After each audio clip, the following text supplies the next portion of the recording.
तो आज की क्लास में हम सभी देखेंगे पोषण। पोषण यानी न्यूट्रिशन। देखिए पोषण होता क्या है, क्यों चाहिए बॉडी को, और बॉडी में अगर पोषक तत्वों की कमी होगी तो क्या होगा। जैसे जीवन जीने के लिए हमको बहुत सारे तत्व, खनिज लवण, विटामिन्स, है ना, उसके अलावा कार्बोहाइड्रेट, वसा, जल, रेशा सबकी ज़रूरत पड़ती है। जैसे आपने देखा होगा कि गाड़ी को केवल पेट्रोल नहीं चाहिए होता है, आप सभी को पता है। केवल पेट्रोल रहेगा तो नहीं होगा, ग्रीस चाहिए, उसमें मोबिल चाहिए, है ना, टायर अच्छे होने चाहिए, ब्रेक अच्छे होने चाहिए, तभी एक गाड़ी अपने दैनिक गति से और दैनिक जीवन में जो गाड़ियाँ चलती हैं वैसे चल पाएंगी।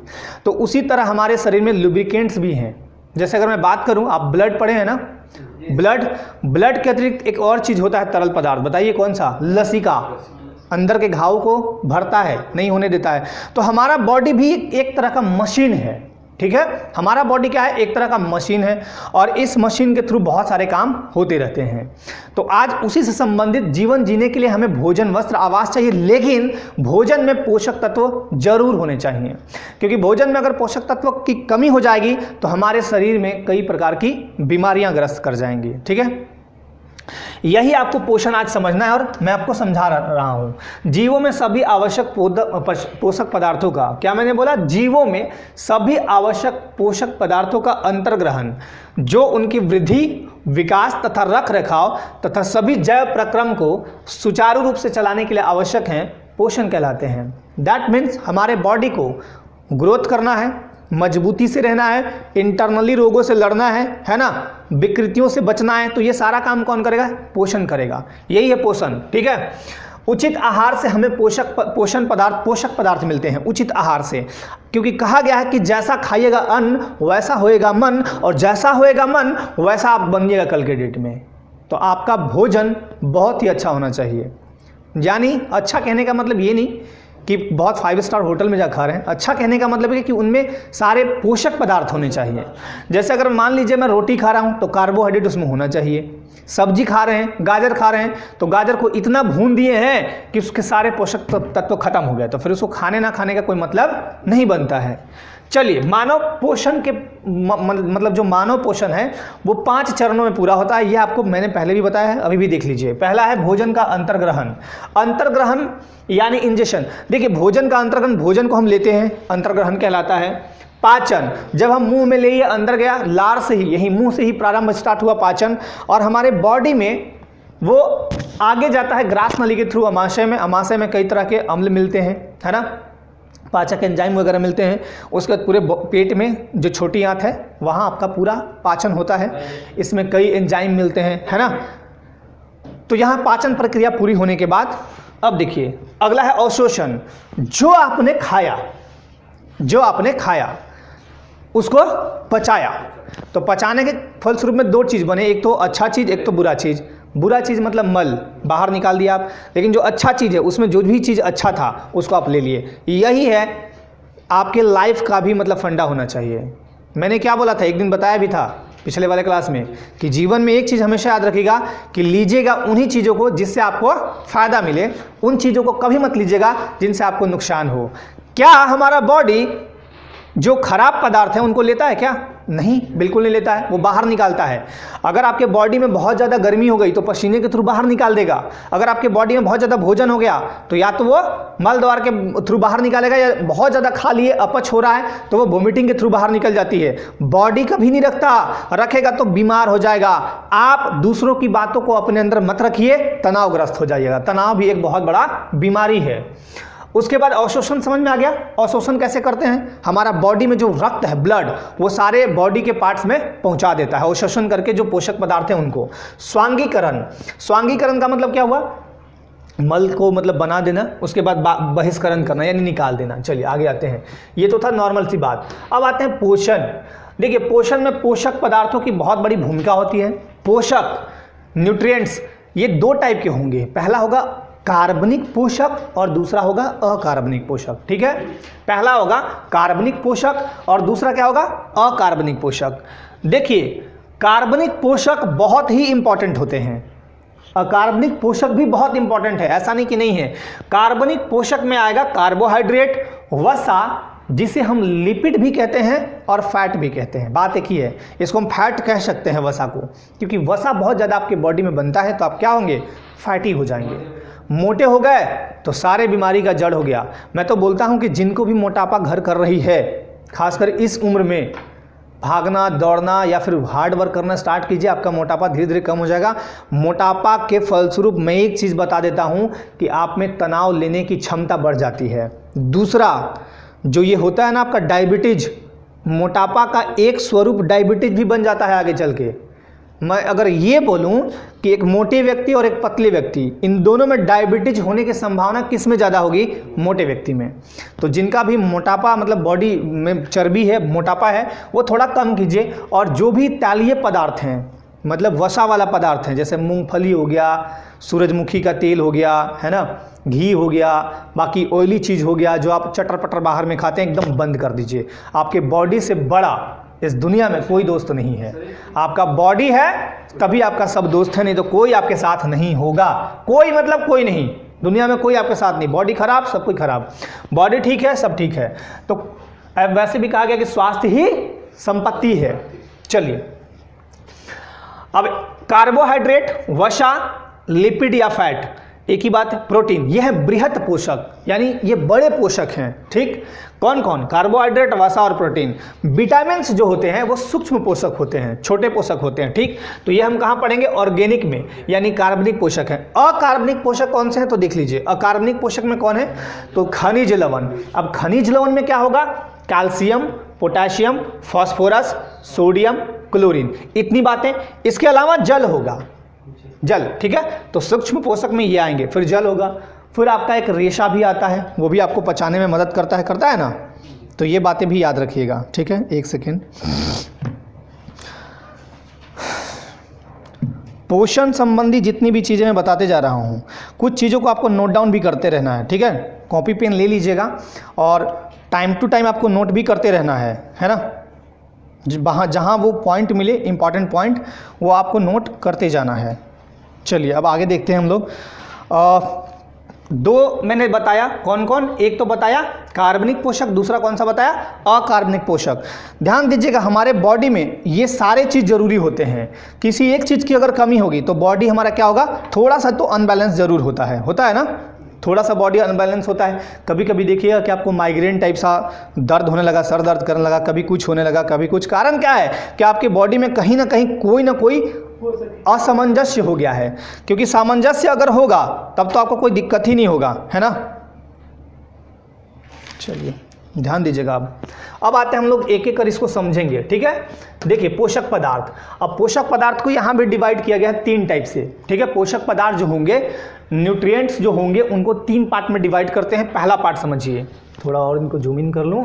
चलिए, ऊर्जा प्रदान करने वाले पोषक पदार्थ, यानी एनर्जी हमें कौन देते हैं, हमारे बॉडी। जैसे मैं बोल रहा हूँ, मेरे में अगर एनर्जी नहीं रहेगा तो मैं नहीं बोल पाऊँगा। तो मुझे एनर्जी कौन दे रहा है हमारे बॉडी में, कार्बोहाइड्रेट और वसा। अभी चलेंगे खाना में क्या खाएंगे, कार्बोहाइड्रेट और वसा। दूसरा आते हैं शरीर निर्माण करने वाले पोषक पदार्थ, यानी बिल्डिंग सब्सटेंस। बिल्डिंग मतलब बनाने वाला, यह है प्रोटीन। प्रोटीन खाइएगा, प्रोटीन लीजिएगा, है ना, तो क्या होगा, शरीर का निर्माण होगा। शरीर में बहुत सारे सेल हैं, कई सेल को मिला के ऊतक, ऊतक के बाद अंग, हमारा बॉडी। तो हमारे बॉडी निर्माण को कौन बनाता है, प्रोटीन। अब देखिए उपापचय यानी मेटाबॉलिज्म क्रिया। मेटाबॉलिज्म क्या होता है, बड़े अणुओं को छोटे अणुओं में तोड़ देना, उनको बोलते हैं मेटाबॉलिज्म। और ये मेटाबॉलिज्म हमारे पाचन के लिए बहुत जरूरी है, पाचन में इसकी बहुत महत्वपूर्ण भूमिका है। मेटाबॉलिज्म यानी उपापचयी क्रिया को नियंत्रित करने वाले पोषक पदार्थ, यह खनिज लवण, विटामिन और जल। जल सबसे इंपॉर्टेंट है, जल नहीं होगा मेटाबॉलिज्म की प्रक्रिया बिल्कुल धीमी पड़ जाएगी, ये याद रखिएगा। कभी कभी देखिएगा आप कि किसी को दस्त होता है तो लगातार उसका पानी के रूप में निकलता है मल, देखे होंगे ना, क्योंकि वो पचता नहीं है भोजन। देखिए इसके अलावा, अब ध्यान दीजिएगा, इसके अलावा काम क्या है, प्रतिरक्षी क्षमता वाले पोषक पदार्थ। चौथा नंबर, प्रतिरक्षी क्षमता वाले पोषक पदार्थ जो है खनिज और विटामिन। खनिज आपके बॉडी में प्रतिरक्षा बनाते हैं, मतलब बाहरी चीज़ों से, बैक्टीरिया हो गया, वायरस हो गया, जो भी चीज़ें हो गई, जैसे अभी कोरोना हो गया, तो इनसे लड़ने के लिए खनिज और विटामिन यानी मिनरल और विटामिन बहुत ही जरूरी हैं। ठीक है, यहाँ तक कोई दिक्कत नहीं है। चलिए अब एक एक करके देखते हैं हम लोग भोजन के अवयव। अब देखिए भोजन में हम जो मुख्य रूप से लेते हैं क्या क्या लेते हैं। देखिए भोजन में हम लोग विभिन्न पोषक पदार्थों का सेवन करते हैं, है ना। भोजन में विभिन्न पोषक पदार्थों का जटिल मिश्रण होता है, उसे ही हम लेते हैं। इन्हें रासायनिक संगठन के आधार पर 7 वर्गों में बांटा गया है। अब भोजन में हम लोग जो भी चीज़ें लेंगे वो देखिए इस प्रकार से लेंगे। पहला कार्बोहाइड्रेट। एक्चुअली कार्बोहाइड्रेट का काम क्या होता है? कार्बोहाइड्रेट हम लोग खाएंगे भाई, बताएंगे, जैसे शकरकंद में हो गया, रोटी में हो गया, चावल में हो गया, बहुत सारी चीज़ों में होता है ना। कार्बोहाइड्रेट क्या देता है? हमारे बॉडी को एनर्जी देता है, ठीक। प्रोटीन। अब हमारे बॉडी में बहुत सारे सेल हैं, साइकिल चला रहे हैं, साइकिल का चैन टूट गया तो ठीक कौन करेगा? प्रोटीन। तो उसी तरह हमारे बॉडी में बहुत सारे चीज़ हैं, बहुत सारे सेल हैं, अंदर अंदर टूटा फूटा, उसको मरम्मत कौन करेगा? प्रोटीन, ठीक है, प्रोटीन। वसा, फैट जिसको बोलते हैं, लिपिड बोलते हैं, शरीर को ये भी ऊर्जा प्रदान करता है, ठीक। उसके अलावा खनिज और विटामिन क्या करते हैं? अब देखिए मैंने अभी तुरंत बताया था, और रोग प्रतिरोधी क्षमता को बनाए रखते हैं। कौन? खनिज और विटामिन। प्रतिरक्षा तंत्र को बनाए रखते हैं। प्रतिरक्षा तंत्र में अगर आपका खराबी होगा तो कोरोना तुरंत घुस जाएगा आपके अंदर। प्रतिरक्षा तंत्र मजबूत है। ऐसा क्यों आखिर माना गया कि मतलब युवाओं में कोरोना का प्रभाव बहुत कम देखने को मिला? मतलब कहने का मतलब कि युवाओं को अगर कोरोना हो रहा है तो वो रिकवर हो जा रहे हैं, क्योंकि इनकी इम्यून सिस्टम बहुत अच्छी है। क्यों अच्छी है? क्यों अच्छी है? एक ही कारण उसका होगा, क्यों अच्छी है? क्योंकि एक युवा का ब्लड सर्कुलेशन इतना तेज होता है, इतना तेज होता है कि वो एक बार कह दे कि दुनिया का है, फुटबॉल के समान है, मारेंगे तो उड़ जाएगा। ये है युवा का भावना। अब सोचिए कि उस युवा में वो बोली कहाँ से निकल रहा है? वो ब्लड सर्कुलेशन के माध्यम से निकल रहा है। स्वामी विवेकानंद ने एक बार कहा था, स्वामी विवेकानंद ने एक बार कहा था कि किसी को गीता समझाना है, किसी बच्चे को गीता समझाना है तो 8 घंटा अगर उसको गीता पढ़ा रहे हैं तो 8 घंटे का गीता समझाने के लिए 6 घंटा फुटबॉल खेलने दीजिए। अगले 2 घंटे में वो गीता का चैप्टर ऑटोमेटिकली समझ जाएगा, क्योंकि फुटबॉल खेलने से शरीर में ब्लड सर्कुलेशन बहुत अच्छा होता है। कभी भी आप बीमार पड़ते हैं सबसे पहले बीपी जांच होती है ना। जल मानव शरीर में लगभग 65% के आसपास, 65 से 70 मान लीजिए, लेकिन आमतौर पर 65 बोलिएगा। रेशा एक बहुत बढ़िया फाइबर। फाइबर्स का काम क्या है? ये क्या करते हैं? पाचन की गतिशीलता बढ़ाते हैं। अब रेशा खाते हैं, फाइबर्स। अब फाइबर्स कैसे मिलेंगे? जैसे आप भूसी वगैरह समझते हैं ना, चोकर समझते हैं, चोकर, उसमें रेशा होता है। सेव खाते हैं, उसमें रेशा होता है। वो क्या करता है? क्यों डॉक्टर कहता है कि प्रतिदिन रोज 1 सेव खाओ और अपने पाचन को दुरुस्त रखो, रोगों से दूर भगाओ, डॉक्टर से दूर रहो, और प्रतिदिन 1 सेव का सेवन करिए, आप डॉक्टर से दूर रहिएगा। क्यों ऐसा बोला गया है? क्योंकि उसमें फाइबर्स होते हैं बहुत अधिक मात्रा में, है ना, आयरन होते हैं, बहुत सारी होते हैं, बहुत सारी चीज़। तो पाचन की ये गतिशीलता कौन बढ़ाता है? रेशा, ठीक है ना। चलिए अब ध्यान दीजिएगा, कार्बोहाइड्रेट। अब आते हैं एक एक करके समझते हैं। कार्बोहाइड्रेट बहुत ही इंपॉर्टेंट है। कार्बोहाइड्रेट ये रासायनिक यौगिक है। रासायनिक यौगिक क्यों है? क्योंकि इसमें 3 चीज मुख्य रूप से मिला है। एक तो है कार्बन, दूसरा है हाइड्रोजन और तीसरा है ऑक्सीजन। कभी कभी एग्जाम में ये पूछ सकता है कि इसका अनुपात कितना है कार्बोहाइड्रेट में, तो बोलिएगा 1 2 1, 1 to 1, ठीक है। कितना है? 1 to 1। तो ये रासायनिक यौगिक है कार्बोहाइड्रेट। इसमें जो कार्बन है, हाइड्रोजन है और जो ऑक्सीजन है 1 to 1 रेशियो में पाया जाता है। ये कार्बनिक यौगिक होते हैं। पाचन के बाद जो कार्बोहाइड्रेट है वो ग्लूकोज में परिवर्तित होता है। पाचन के बाद ग्लूकोज में परिवर्तित होता है। ध्यान दीजिएगा, क्या बोला? पाचन के बाद ग्लूकोज में परिवर्तित होते हैं। और ग्लूकोज जो है ऑक्सीजन के द्वारा, ये कुछ गड़बड़ यहाँ पे लिखा हुआ है, ग्लूकोज ऑक्सीजन के द्वारा ऑक्सीजन होकर शरीर को 50 से 80% ऊर्जा, मतलब ग्लूकोज देखिए ऑक्सीजन के साथ मिलकर, मैं बता देता हूँ यहाँ पे क्या होना चाहिए, मिलकर, और हमारे बॉडी में शरीर को 50 से 80% ऊर्जा अकेले कार्बोहाइड्रेट देते हैं। मतलब कहने का मतलब कि कार्बोहाइड्रेट टूटा, ग्लूकोज बना, ग्लूकोज में जब ऑक्सीजन मिला तो वो तो एकदम बढ़िया हो गया, और वही हमको 50 से 80% ऊर्जा देता है। अब देखिए यहाँ पे 1 ग्राम ग्लूकोज में पूर्ण ऑक्सीकरण से, 1 ग्राम ग्लूकोज अगर लिए, इसका पूर्ण ऑक्सीडेशन कैसे होगा? जब उसमें ऑक्सीजन मिला रहेगा, तो उससे हमको लगभग 4.2 किलो कैलोरी ऊर्जा मिलती है। 1 ग्राम ग्लूकोज का अगर पूर्ण ऑक्सीकरण होता है, ऑक्सीडेशन होता है, तो लगभग हमें 4.2 किलो कैलोरी ऊर्जा प्राप्त होती है। अब इसके मुख्य स्रोत देखिए, ये इंपॉर्टेंट है, पूछे जाते हैं। क्या क्या इंपॉर्टेंट स्रोत है? तो देखिए यहाँ पे मुख्य स्रोत क्या है? गेहूं, गेहूं में कार्बोहाइड्रेट मिलेगा, चावल में मिलता है, मक्का। अब एक चीज़ और ध्यान दीजिएगा, मक्का ये बहुत ही इंपॉर्टेंट है। आपको मक्का से आपको ऊर्जा एनर्जी मिलती है। कभी देखिएगा पुराने टाइम में हमारे दादा परदादा आपके जो होंगे वो मक्का खाते थे। आज जितना भारत समृद्ध है, आज हर व्यक्ति के हाथ में फ़ोन है। आज के 50 साल पहले ये सब नहीं था, भारत गरीब था, अंग्रेज लूट के चले गए थे। तो उस समय लोग मक्का बहुत खाते थे और पहले के व्यक्ति बहुत मजबूत भी हुआ करते थे। आज उसी मक्के को पैकेट में बदल के क्या है, कॉर्नफ्लेक्स बना के खा रहे हैं आप। शकरकंद, शकरकंद बहुत बढ़िया चीज़ है, देखा जाए तो कार्बोहाइड्रेट खूब मिलता है। आलू, गन्ना, गन्ने में कार्बोहाइड्रेट होता है। और गन्ना उत्पादक सबसे बड़ा राज्य कौन सा है? यूपी, पता है ना, गन्ना। उसके बाद पपीता, पपीता एक ऐसा फल है, फ्रूट्स, ठीक है, पपीता एक ऐसा फल है जिसमें सभी विटामिन पाए जाते हैं। आई साइट के लिए नहीं, हर चीज़ के लिए। अगर किसी व्यक्ति का ब्लड प्लेटलेट्स जो है, प्लेटलेट्स कम हो गया है तो पपीता का रस पिला दीजिए, ठीक हो जाएगा। किसी भी इंसान का प्लेटलेट्स यदि कम है, पपीता घर में होगा, या तो कच्चा पपीता खाइए। दूसरी बात, पपीता की जो पत्ती होते हैं उसको पीस के पिला दीजिए लगातार 7-8 दिन, उसका प्लेटलेट्स ऑटोमेटिकली बढ़िया हो जाएगा। एक बात और, कच्चे पेट अगर आप पपीता खाते हैं कच्चा, तो आपको पेट संबंधी लगभग बीमारियां दूर हो जाएंगी। लेकिन एक चीज़ का ध्यान रखिएगा, वो पपीता ओरिजिनल होना चाहिए। ओरिजिनल मतलब समझ रहे हैं, ऐसा नहीं कि नाली के पास लगा दिए और उससे पपीता फला हुआ है तो सारा केमिकल जा रहा है नाली में, तो फिर वो उसका प्रभाव कम कर देगा। ठीक है, पपीता अच्छे जगह पे होना चाहिए।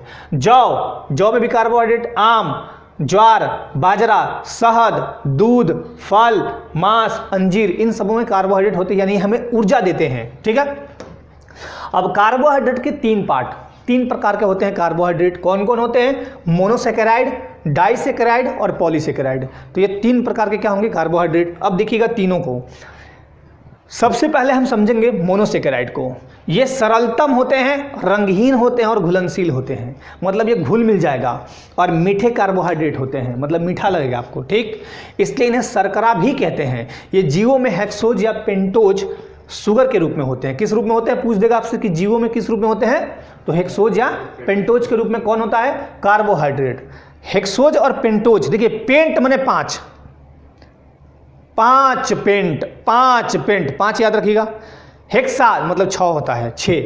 तो देखिए षट कार्बनीय शर्करा मतलब हेक्सोज, ये क्या है? सबसे इंपॉर्टेंट ये बात यहाँ लिखी हुई है, क्योंकि एग्जाम में पूछे भी गए। और मैं आपको बता दूं, बीपीएससी पीटी में ये क्वेश्चन पूछा गया था कि सबसे मीठी चीनी कौन सी है। और मैं आपको बता दूं, लगभग 40% बच्चे ऐसे थे जो गलती करके आए, सुक्रोज मार के आए थे ना। आपका भी गलत हुआ था, देख लीजिए, यही क्वेश्चन पूछा हुआ था। इसमें अक्सर गड़बड़ हो ही जाता है। नहीं होगा गड़बड़, आज देखिएगा। अब रुकिए बताता हूँ एक बार फिर से, मैं तो फिर से ले लेता हूँ, टेंशन मत लीजिए। मैंने क्या बताया? कार्बोहाइड्रेट आपको क्या देती है? बॉडी को ऊर्जा देती है। ठीक, बॉडी को ऊर्जा किस रूप में देती है? कार्बोहाइड्रेट टूटा, ग्लूकोज में बदला, और ग्लूकोज अगर ऑक्सीडेशन किया तो समझिए कि आपको 50 to 80% ऊर्जा मिल जाएगा केवल कार्बोहाइड्रेट से। ठीक, एक बात तो ये। दूसरा बात, कार्बोहाइड्रेट के स्रोत मैंने बहुत सारे बताए, आप एक बार दिमाग में रख लीजिएगा। आलू है, गेहूं है, चावल है, जौ है, शकरकंद है, गन्ना है ना, पपीता है, बहुत सारे हैं। टाइप्स ऑफ कार्बोहाइड्रेट 3 प्रकार के, मोनोसेकेराइड, डाइसेकेराइड, पॉलीसेकेराइड। अब यहाँ पे देखना है आपको, जो मोनोसेकेराइड है ये सरलतम, रंगहीन, घुलनशील और मीठे कार्बोहाइड्रेट होते हैं। मोना, अब याद रखिएगा, मैं याद रखने के तरीके बताता हूँ। मोना एक लड़की है, बहुत ही सरल, सिंपल, किसी का नाम होगा तो बुरा नहीं मानेंगे, बहुत ही सरल सिंपल स्वभाव की और मीठे विचारों की है, बस ऐसे याद रखिएगा। ये जीवों में हेक्सोज या पेंटोज शुगर के रूप में होते हैं। आप देखिए हेक्सोज में, देखिएगा, ध्यान दीजिएगा, हेक्सोज में क्या है? षट कार्बनीय शर्करा, ग्लूकोज, फ्रक्टोज, गैलेक्टोज, ये 3 प्रकार के यहाँ हेक्सोज में होंगे। हेक्सोज जो शर्करा, नोट डाउन कर लीजिएगा इसको, हेक्सोज जो शर्करा होगा यानी षट कार्बनीय जो शर्करा होगा, उसमें मेनली 3 आते हैं, ग्लूकोज, फ्रक्टोज और गैलेक्टोज। फ्रक्टोज जो है, एक बार मैं यहाँ पे मतलब बहुत हाईलाइटेड कर देता हूँ इस चीज़ को, क्योंकि ये बातें आपको बहुत अच्छे से याद रखनी चाहिए। यही है, आपका एग्जाम में आएगा तो आपको थोड़ा सा गड़बड़ लगेगा कि पता नहीं कैसे हो रहा है। फ्रक्टोज जो है ये सबसे इंपॉर्टेंट है, क्योंकि ये सबसे मीठी चीनी होती है। अगर आपके ऑप्शन में फ्रक्टोज दिया हुआ है और पूछ दिया कि इनमें से कौन सी सबसे मीठी चीनी है, तो आंसर क्या करिएगा? फ्रक्टोज।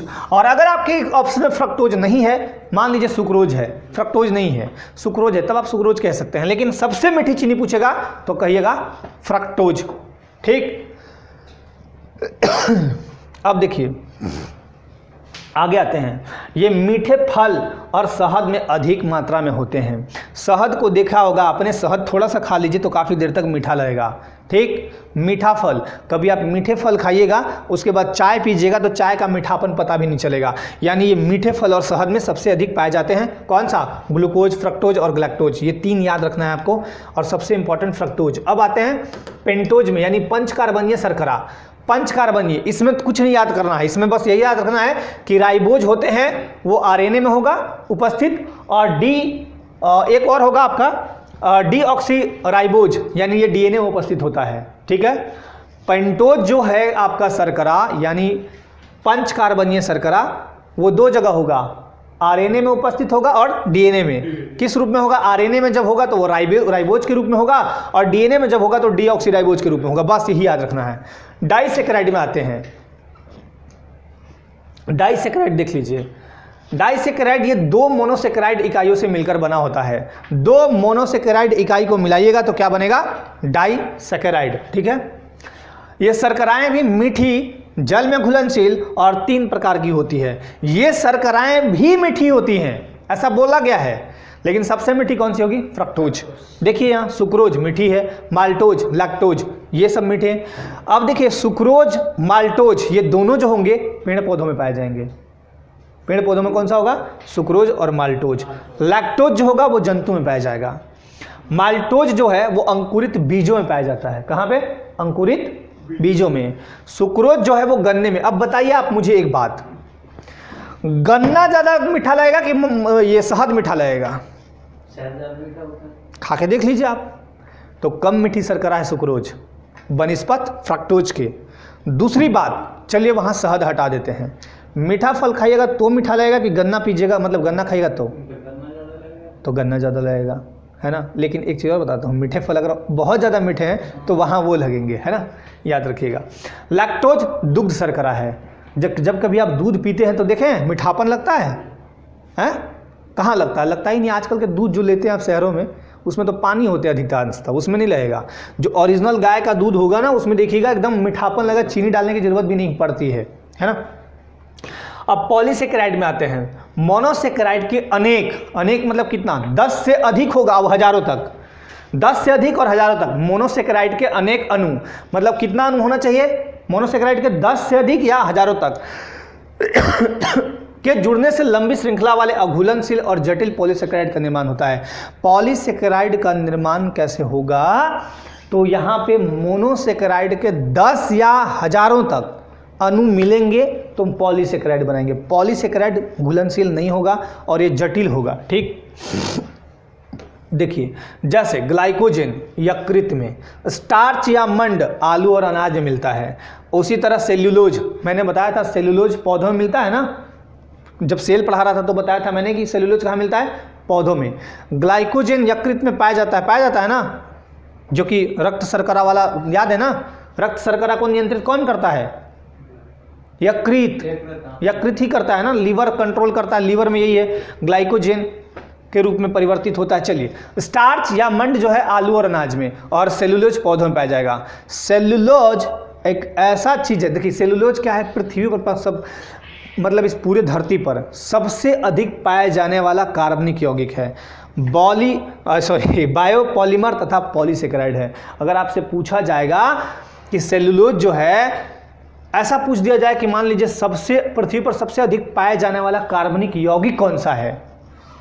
कार्बनिक यौगिक ही तो है, क्योंकि ये क्या बोला, देखिए यहाँ पे ऊपर तो बोला है कि कई अणुओं के जुड़ने से बनते हैं। मोनोसेकेराइड के कई अणु 10 या हजारों तक जुड़ते रहें, हजारों, जितना हजार आगे जाएं, जुड़ने से क्या बनेगा? पॉलीसेकेराइड। तो ये वही चीज है, क्या बोला? सेल्यूलोज पृथ्वी पर सबसे अधिक पाया जाने वाला कार्बनिक यौगिक है या बायोपॉलीमर। ये भी याद रखिएगा, बहुत एग्जाम के पर्पज से इंपॉर्टेंट है। कार्बोहाइड्रेट के काम क्या है? तो मैंने बताया था शरीर को ऊर्जा प्रदान करना, करता है ना, बॉडी को ऊर्जा कैसे देता है बता देता हूं मैं। इसका एक सिंपल सा उदाहरण देता हूं। खिलाड़ी, एथलीट, धावक जो भी है, दौड़ के आता है, भाग के आता है, खेल के आता है, तो तुरंत उसको क्या दिया जाता है? ग्लूकोज। ग्लूकोज किसका परिवर्तित रूप है? कार्बोहाइड्रेट का टूटा हुआ रूप ग्लूकोज है। वो क्या देता है? उसको तत्काल एनर्जी देता है। ठीक, याद रखिएगा। वसा में कन्वर्ट होकर संचित भोजन के रूप में काम करता है। कार्बोहाइड्रेट कभी कभी क्या करता है कि वसा में भी कन्वर्ट होता है। वसा हमारे त्वचा में जमा होता है, और जब आप कुछ नहीं खाएंगे ना, तो वही वसा फिर किस में कन्वर्ट होगा? वही भोजन के रूप में। मतलब कहने का मतलब कि भोजन तो ले नहीं रहे, भोजन से आपको मिलना क्या है? यही सब चीज़ मिल रहा है ना, विटामिन, खनिज, लवण, पोषक पदार्थ जो भी हैं। तो आप अगर भोजन नहीं खा रहे हैं तो वही जो वसा है वहाँ से निकल के आपके पूरे बॉडी में रन करता है, यानी आपको ऊर्जा देता है। तो उस रूप में भी ये संचित रहता है। कार्बोहाइड्रेट ईंधन का काम करता है। ठीक है, ईंधन का काम समझ में आ गया? ईंधन का काम कैसे करेगा? आप खाना नहीं खाएंगे, कार्बोहाइड्रेट निकलना शुरू हो जाएगा। लेकिन कभी कभी कार्बोहाइड्रेट अगर आप भोजन नहीं करते हैं, कभी कभी कार्बोहाइड्रेट का ज़्यादा दोहन होता है, तो ये कार्बोहाइड्रेट खत्म होने के बाद फिर प्रोटीन का संश्लेषण करता है और कई तरह की बीमारियां आपको होने लगती हैं, जिसको कहा गया कि ज़्यादा दिन तक आप ये सब पोषक पदार्थ नहीं लेते हैं तब होता है। या डीएनए और आरएनए का घटक भी होता है, ये भी याद रखिएगा। कौन? कार्बोहाइड्रेट। देखिए, कार्बोहाइड्रेट की कमी से कार्बोहाइड्रेट की जब कमी होगी तो शरीर में जो ऊर्जा प्राप्ति है वो प्रोटीन खींचने लगेगा। प्रोटीन, जैसे बॉडी में आपका प्रोटीन भी है, कार्बोहाइड्रेट की कमी हो गई तो आपको प्रोटीन तुरंत खींच के देगा, प्रोटीन उपयोग करेगा कार्बोहाइड्रेट की जगह। मतलब राष्ट्रपति नहीं है तो उपराष्ट्रपति आके काम करेगा। कार्बोहाइड्रेट राष्ट्रपति समझ लीजिए, ये उपराष्ट्रपति। ये नहीं है तो प्रोटीन आके इसकी जगह काम करने लगा, और प्रोटीन की कमी हो जाएगी, फिर आपको कई तरह के प्रॉब्लम होने लगते हैं। ठीक, अब आते हैं वसा या लिपिड या फैट, एक ही बात है। ठीक, वसा, लिपिड या फैट। अब देखिए, कार्बोहाइड्रेट की तरह वसा भी कार्बन, हाइड्रोजन तथा ऑक्सीजन के यौगिक हैं। वो भी था कार्बन, हाइड्रोजन और ऑक्सीजन का यौगिक। वसा जल में पूर्णतः अघुलनशील होती है। आप तेल को मिला तो दीजिए जल में, पूरी तरह नहीं मिलेगा। घी को मिला दीजिए, नहीं मिलेगा। मिलेगा? डालडे को मिला दीजिए, नहीं मिलेगा। तो वसा जल में पूर्णतः अघुलनशील होती है। वसा सामान्यतः देखिए 20 डिग्री सेल्सियस पर होगा वसा। ठीक है, तो वह ठोस अवस्था में होगा। जैसे आपने देखा होगा ठंडी के टाइम में कि घी होता है पूरा कड़ा हो जाता है, डालडा कड़ा हो जाएगा, कुछ तेल जैसे नारियल के तेल कड़ा हो जाता है जो आप लगाते हैं। लेकिन वही गर्मी में जब 20 डिग्री सेल्सियस से टेम्परेचर हाई होता है तो वो तरल अवस्था में आते हैं। जो भी चीज़ें तरल अवस्था में आएंगी फिर वो तैलीय हो जाएंगी। ठीक है, तो ये याद रखिएगा, ठोस अवस्था में 20 डिग्री सेल्सियस पर होते हैं। भोजन वसा में जो है, भोज्य जो वसा हम लेते हैं जिसमें वसा होता है, जो हम भोजन करते हैं जिसमें वसा होता है, उसमें लगभग 95% वसा होता है। जिस भोजन के थ्रू हमें वसा मिलनी है उस भोजन में 95% क्या होगा? वसा, जिसे ट्राइग्लिसराइड भी कहते हैं, जैसे घी, तेल आदि। घी खाइएगा तो 95% आपको फैट बनता है, मिलेगा। मतलब इससे वसा त्वचा के नीचे जमा होकर शरीर के ताप को बाहर निकलने से रोकती है। अब शरीर का टेम्परेचर निकलना है, अब वसा क्या किया? एक परत जमा दिया। वसा मतलब एक परत समझ लीजिए जमा दिया, तो ताप तो निकलेगा नहीं। अब टेम्परेचर आपका लगभग 37 डिग्री सेल्सियस बना रहेगा। ठीक है, वसा के स्रोत दो टाइप से, जंतु वसा और वनस्पति वसा। जंतु का मतलब होता है कि जो जीव जंतु से आप ले रहे हैं। जैसे देखिए, जीव जंतु में क्या है? दूध, गाय से लेते हैं, उसी दूध को फाड़िएगा पनीर बनेगा, उसी दूध से मक्खन बनेगा। मांस जंतु का है, मांस है, अंडा है, मछली का तेल है। ठीक है, उसके बाद अब अगर वनस्पति की बात करें, वनस्पति मतलब पेड़ पौधे, तेल नहीं मिलता है आपके पेड़ पौधे से। बादाम, मूंगफली, सरसों, नारियल, सूरजमुखी, तिल, ये सारे कहाँ मिलते हैं? वनस्पतिक वसा है। काम क्या है? संचित ईंधन के रूप में। ये भी संचित रहता है हमारे बॉडी में, त्वचा में स्टोर रहता है। शरीर में कार्बोहाइड्रेट की मात्रा कम होने पर वसा इसकी परिपूर्ति करता है। मान लीजिए कार्बोहाइड्रेट फेल हो गया, राष्ट्रपति फेल हो गए, राष्ट्रपति कहीं विदेश चले गए, नहीं है काम पे, छुट्टी ले लिए, या फिर आकस्मिक अवकाश जिससे देश का काम गड़बड़ हो रहा है, तो उसके काम को कौन करेगा? एक विशेष कंडीशन में, मान लीजिए राष्ट्रपति मर गया, सब कुछ मर गए या इस्तीफा दे दिए, यही दो कंडीशन समझते हैं। तो अगर कार्बोहाइड्रेट काम नहीं कर रहा है या नहीं है या मात्रा कम हो गया तो इसकी परिपूर्ति कौन करेगा? वसा करेगा। त्वचा के नीचे एकत्रित वसा तापमान को नियंत्रित करने का काम करती है। आंतरिक भाग को चोट लगने से बचाती है।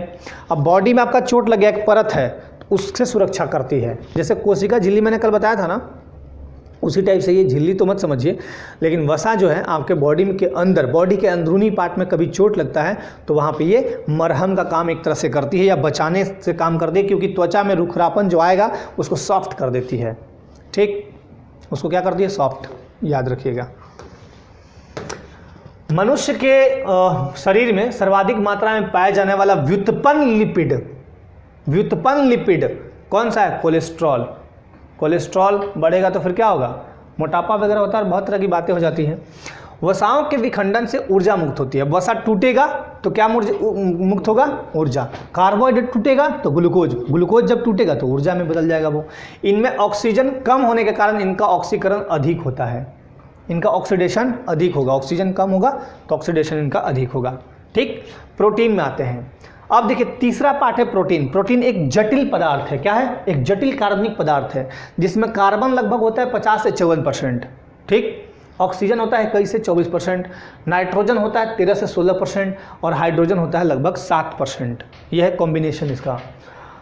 प्रोटीन में कभी कभी सल्फर, फास्फोरस और आयरन भी पाए जाते हैं। क्या पाए जाते हैं प्रोटीन में? सल्फर, आयरन और फास्फोरस। प्रोटीन लगभग 20 एमिनो अम्ल के विभिन्न संयोग से बना है। एमिनो अम्ल को समझ लीजिए यूं कि एमिनो अम्ल अगर होगा किसी प्रोटीन में पूरी तरह तो एकदम शुद्ध प्रोटीन होगा। जैसे सोयाबीन, सोयाबीन में एमिनो अम्ल के सारे गुण होते हैं, इसलिए सोयाबीन को क्या माना गया है? प्रोटीन का सर्वोत्तम स्रोत। सोयाबीन सबसे ज़्यादा कहाँ होता है? मध्य प्रदेश। Very good. तो ये बात याद रखिएगा, प्रोटीन सबसे ज़्यादा किस में होता है? सोयाबीन में। शरीर के उचित पोषण हेतु एमिनो अम्ल आवश्यक हैं। अगर आपको शरीर में उचित पोषण चाहिए तो प्रोटीन की निर्माणकारी इकाई एमिनो अम्ल है। देखिए अब इसका यूनिट क्या है? निर्माणकारी इकाई क्या है? प्रोटीन बनाता कौन है? एमिनो अम्ल। प्रोटीन के अणु पूर्णतः विखंडित होने पर सरल एमिनो अम्ल में टूटते हैं।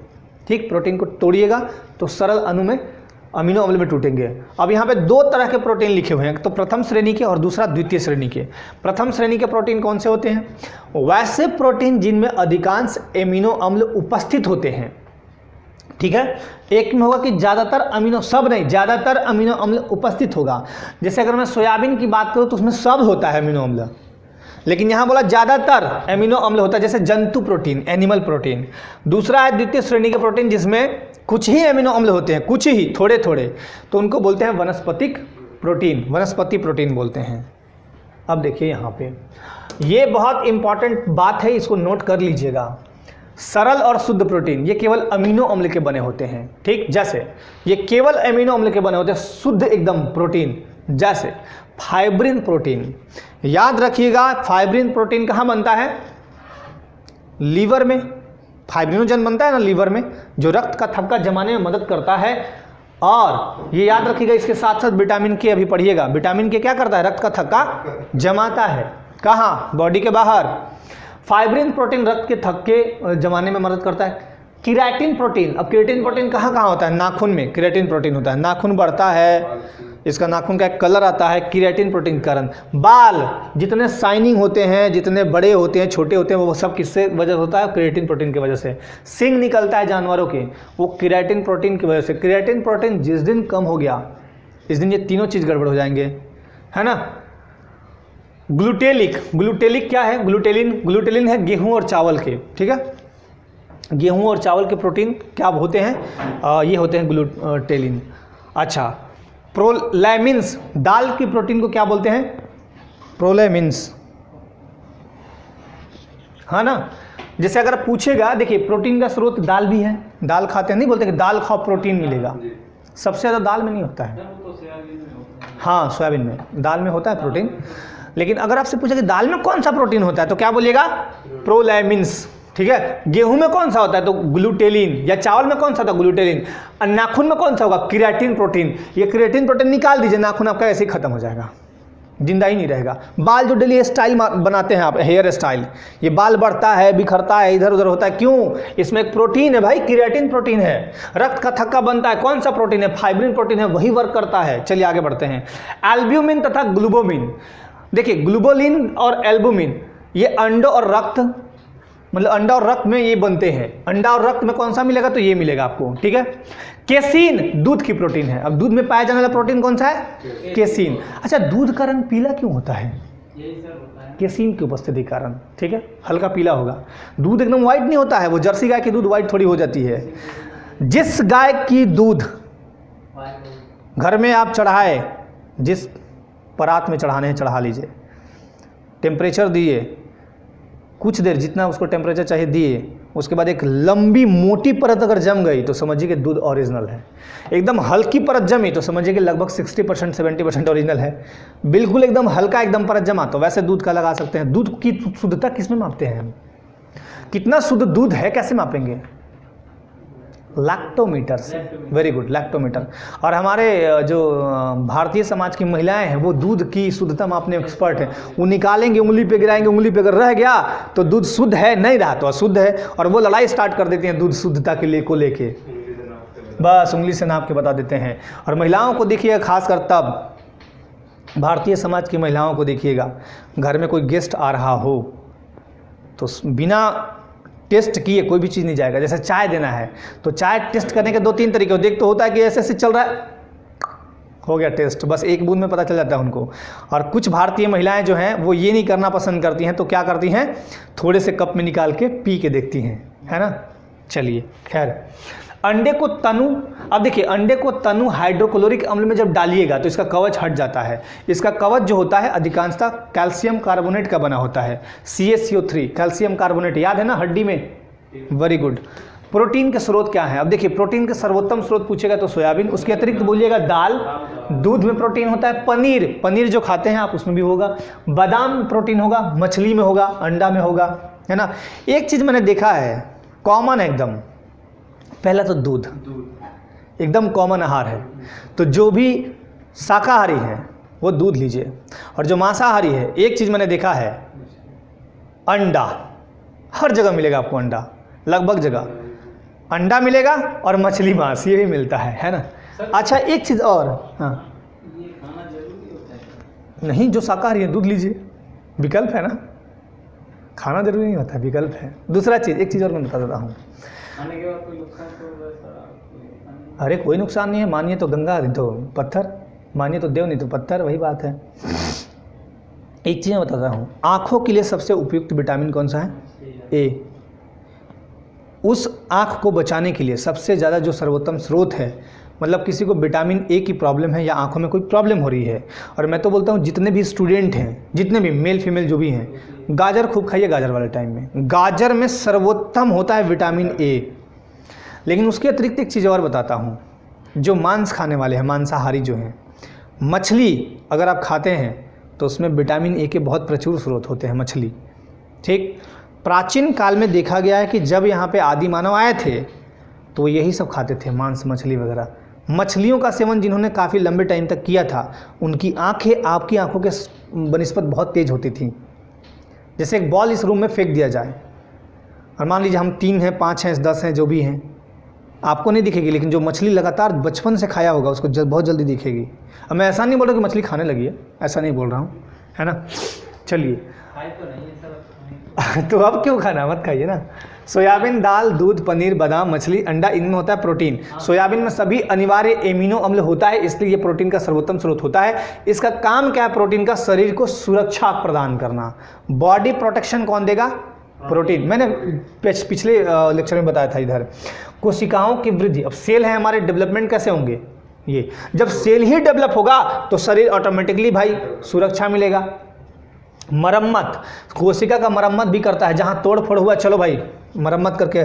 उपापचय यानी मेटाबॉलिज्म क्रियाओं में एंजाइम का काम करता है प्रोटीन। ठीक, एंजाइम का काम करता है, और हार्मोन्स का भी ये संश्लेषण करता है। यही सब प्रोटीन के मुख्य रूप से काम है। अब प्रोटीन की कमी से 2 रोग होंगे, मैंने इसके बारे में बताया भी आपको। पहला तो है मरासमस रोग, और दूसरा है क्वाशियोरकर। देखिए प्रोटीन की कमी होगी। मैंने आपको एक चीज़ और बताया कि भारत में लगभग आज भी देखिएगा ऐसे संख्या करोड़ों लोगों की हैं जो मतलब एक टाइम खाते हैं या फिर कहीं की भूखे सोते हैं। अब काफ़ी सारे बच्चे कुपोषण के शिकार हैं। भारत सरकार और जितने भी स्टेट हैं, वो स्टेट गवर्नमेंट ये निकाली थी, बीच में बहुत बार स्कीम लाई थी कि कुपोषण मुक्त भारत बनाया जाए। बहुत प्रयास हुए, काफ़ी हद तक सफलताएँ भी मिली। खैर, मरासमस रोग में क्या होगा ना कि हाथ पैर एकदम लकड़ी जैसा हो जाएगा, सूखने जैसा हो जाएगा, हाथ पैर लकड़ी हो जाएगा, सूख जाएगा। लेकिन क्वाशियोरकर में क्या होगा ना कि बच्चा या जो भी है, मान लीजिए कोई एक बच्चा है क्वाशियोरकर रोग से पीड़ित है, तो हाथ एकदम पतला और पेट एकदम ऐसा हो जाएगा, लगेगा कि प्रेग्नेंट हो गया। ये पेट बाहर एकदम निकल जाएगा ऐसे। एक तरह सूखा कहते हैं। सूखा रोग तो इसको कह सकते हैं, मरासमस को, वैसे सूखा मत बोलिए, हाँ सूख पाक के लकड़ी हो जाता है वो, है ना। लेकिन इनमें देखिएगा क्वासियोरकर जिसको रोग हो गया उसका ढांचा देखिएगा गजब का होता है, हाथ पैर एकदम बिल्कुल पतला रहेगा, लकड़ी जैसा हो जाएगा, और ये पेट एकदम निकल के तुमड़ी जैसा, कद्दू जैसा हो जाएगा, और वो लगेगा कि प्रेग्नेंट है, तो उसको बोलते हैं क्वासियोरकर रोग। क्यों होता है? हाँ, झुग्गी झोपड़ी वाले बच्चों को बहुत ज़्यादा होता है। कारण क्या है कि उनको पोषण मिलता ही नहीं है, पोषक पदार्थ नहीं मिलते, इनकी वजह से हो जाते हैं। अफ्रीकी कंट्री में भी होता है, यहाँ इंडिया में भी होता है। और क्वासियोरकर रोग यही है कि प्रोटीन आप तरीके से लेंगे तो ये सारी रोगों का सामना आपको नहीं करना पड़ेगा। अब आते हैं विटामिन्स में। विटामिन्स क्या है? सूक्ष्म पोषक पदार्थ। उधर देखिएगा जो अफ्रीका में काले लोग हैं ना, उनको भी ऐसा हुए रहता है, फिगर में भी कई बार आप देखे होंगे, टीवी वगैरह में भी, और इंडिया में भी बहुत सारा होता है क्वासियोरकर और मरासमस। विटामिन ये सूक्ष्म पोषक है, इसकी खोज की थी 1912 में फंक ने, है ना, सी फंक ने। ये कार्बनिक यौगिक होते हैं तथा ये प्राणियों की वृद्धि, अब देखिए जितने भी जीव हैं उनकी वृद्धि विटामिन करते हैं तथा इसका डेवलपमेंट के साथ साथ शरीर की विभिन्न उपापचयी क्रियाओं पर नियंत्रण और बीमारियों से रक्षा करते हैं। जैसे मान लीजिए विटामिन तो बहुत सारे हैं, A B C D E K, है ना। तो जो विटामिन है वो हमको क्या करते हैं? बॉडी को प्रोटेक्ट करते हैं, साथ ही साथ हमें हमारी क्रियाओं पर नियंत्रण करते हैं। तो मतलब प्रोटीन आपको विटामिन होना आपके बॉडी में, हर विटामिन का परिपूर्ति होना आवश्यक है, नहीं तो कई रोग होंगे। जैसे विटामिन, मान लीजिए विटामिन सी कम है, सी की कमी है, सी की कमी से क्या होगा? स्कर्वी रोग। डी है तो क्या होगा? शुगर रोग। ई है तो जनन शक्ति में कमी हो जाएगी। तो बहुत तरह की बातें हैं। बी का तो बहुत रूप अभी दिखाएंगे। हाँ, ई भी, विटामिन ई, ई में जनन शक्ति में कमी होगी। ये भी तो होता है क्या? आई साइड भी होगा, और ये विटामिन के तो उसमें होता है। विटामिन के से क्या होगा? रक्त का थक्का नहीं बनेगा। मेरा स्टूडेंट को हो गया है, क्या हो गया है? लैक्टोमीटर आपके स्टूडेंट को हो गया है। जो भी हुआ है भाई आप ठीक कर दीजिए, उनका पोषक पदार्थ बता देता हूँ मैं, और वो आप ठीक कर दीजिएगा, टेंशन नहीं लेना है। अब देखिए यहाँ पे ये आपका क्या है? विटामिन, रासायनिक नाम, कमी से होने वाले रोग और स्रोत। क्वासियोरकर, तो उनको प्रोटीन दीजिए ना, दाल खिलाइए, सोयाबीन खिलाइए, मध्य प्रदेश भेज दीजिए, वो बिल्कुल ठीक हो जाएंगे, टेंशन नहीं लें। और अगर यूपी में भी है तो यहाँ सोयाबीन वाली चीज़ बहुत लोग खाते हैं, सोयाबीन खूब खाएं, दाल का प्रयोग खूब करें, है ना। तो ये सारी चीज़ें हैं। विटामिन ए, अब देखिए एक एक करके पढ़ते हैं, एक एक करके समझिएगा। इसको हम रेटिनॉल कहते हैं, रासायनिक नाम क्या है? रेटिनॉल। लेकिन इसको कभी कभी एक्सोफाइटॉल भी कहा जाता है, इसका रासायनिक नाम एक्सोफाइटॉल भी है। आमतौर पे आपको रेटिनॉल ही मिलेगा, रेटिनॉल इसका रासायनिक नाम। इससे होगा क्या? आप देखिए, रतौंधी और कॉर्निया संबंधी, मतलब आंख संबंधी। रतौंधी क्या है? रतौंधी होता क्या है बताइए तो? और शारीरिक कमी में वृद्धि। रात में दिखता नहीं। हाँ, रतौंधी रात में दिखेगा ही नहीं। पहले कहानी कह देते हैं, उसके बाद आगे बढ़ते हैं। क्या अब आप लोग रेडी हैं कहानी सुनने के लिए? देखिए बड़ा जल्दी याद आ गया मुझे कहानी, बड़ा मस्त कहानी याद आया है। आज की कहानी लाजवाब होगी और मैं बोर्ड पे समझा दूंगा। बोलिए, कहानी सुनने के लिए रेडी हैं? जल्दी बोले, बताएं। अब कोई बोलेगा नहीं जल्दी? ठीक है, यस। अब दिखाता हूँ आपको कहानी। नहीं, हाँ, नेटवर्क की प्रॉब्लम से। चलिए समझिए, कहानी में एक दिखाता हूँ, समझाता हूँ, आप बढ़िया से समझिएगा। और थोड़ा मैं इसमें अपने लैंग्वेज का प्रयोग करूँगा, ठीक? तो बुरा मत मानिएगा। अपने लैंग्वेज मतलब हो सकता है कि आप क्षेत्रीय लैंग्वेज आ जाए तो कोई बात नहीं, आप ध्यानपूर्वक कहानी को सुनिएगा, बड़ा ही मज़ेदार कहानी है, ठीक? स्टार्ट करता हूँ। देखिए 5 जीव हैं, ठीक? 5 जीव थे, तो मैं यहाँ पे लिखते चलता हूँ, आपको फटाफट समझाते चलता हूँ। 5 जीव, कितने हैं? 5 जीव। कौन कौन? मानव, घोड़ा दिख रहा है ना? हाँ दिख रहा है। गधा, ठीक है, गधा। उसके अलावा कुत्ता, और एक था ये क्या बोलते हैं जो रात में उड़ता है, रात में दिखाई देता है? उल्लू। हाँ, उल्लू। इसका नाम मैं भूल जाता हूँ कभी कभी। अब देखिए, ये 5 जीव एक बार भगवान के पास गए कि हमारे उम्र का निर्धारण कर दीजिए। क्या कर दीजिए? हमारे उम्र का निर्धारण करिए। भगवान बोले कि चलिए भाई, आपकी उम्र का निर्धारण करते हैं। तो मनुष्य, घोड़ा, गधा लगभग एक जैसे दिखे, मतलब मनुष्य का मान लीजिए एक मोटा मनुष्य है और घोड़ा को रख दीजिए, एक गधा को रख लीजिए, तो तीनों का शेप लगभग मान लीजिए मिलता जुलता देखे, तो भगवान बोले कि ये काम करो, अब उम्र देखिए बांटेंगे। ये उम्र कौन बांट रहा है? तो गॉड लिख देते हैं, गॉड मतलब भगवान बांट रहे हैं। कितना? मानव को दिए कितना? 20 बरस। इसको कितना दिए? घोड़ा को बोले तुम भी मानव जैसा दिख रहा हो, 20 बरस ले लो, ईयर में है ये, आप समझ रहे हो, समझ जाइएगा। गधा को बोले कि तुम भी ऐसे 20 बरस, तो तीनों को 20-20 साल दे दिए, ठीक। कुत्ता को बोले तो छोटा दिखता है, तुम तो छोटा है, बहुत बड़ा तो है नहीं, तुम यार हाफ ले लो इसका 10 साल। और इसको सोचे उल्लू इससे भी छोटा है, उल्लू को अगर हम 5 कर देंगे तो उल्लू घुसा जाएगा, कम से कम पेयर में रहें। होता क्या है कि जैसे कोई एग्ज़ाम दिए और केवल आप फेल हुए, आपके सारे सहपाठी पास हो गए, तो दुनिया में सबसे ज़्यादा बुरा उसी समय लगता है।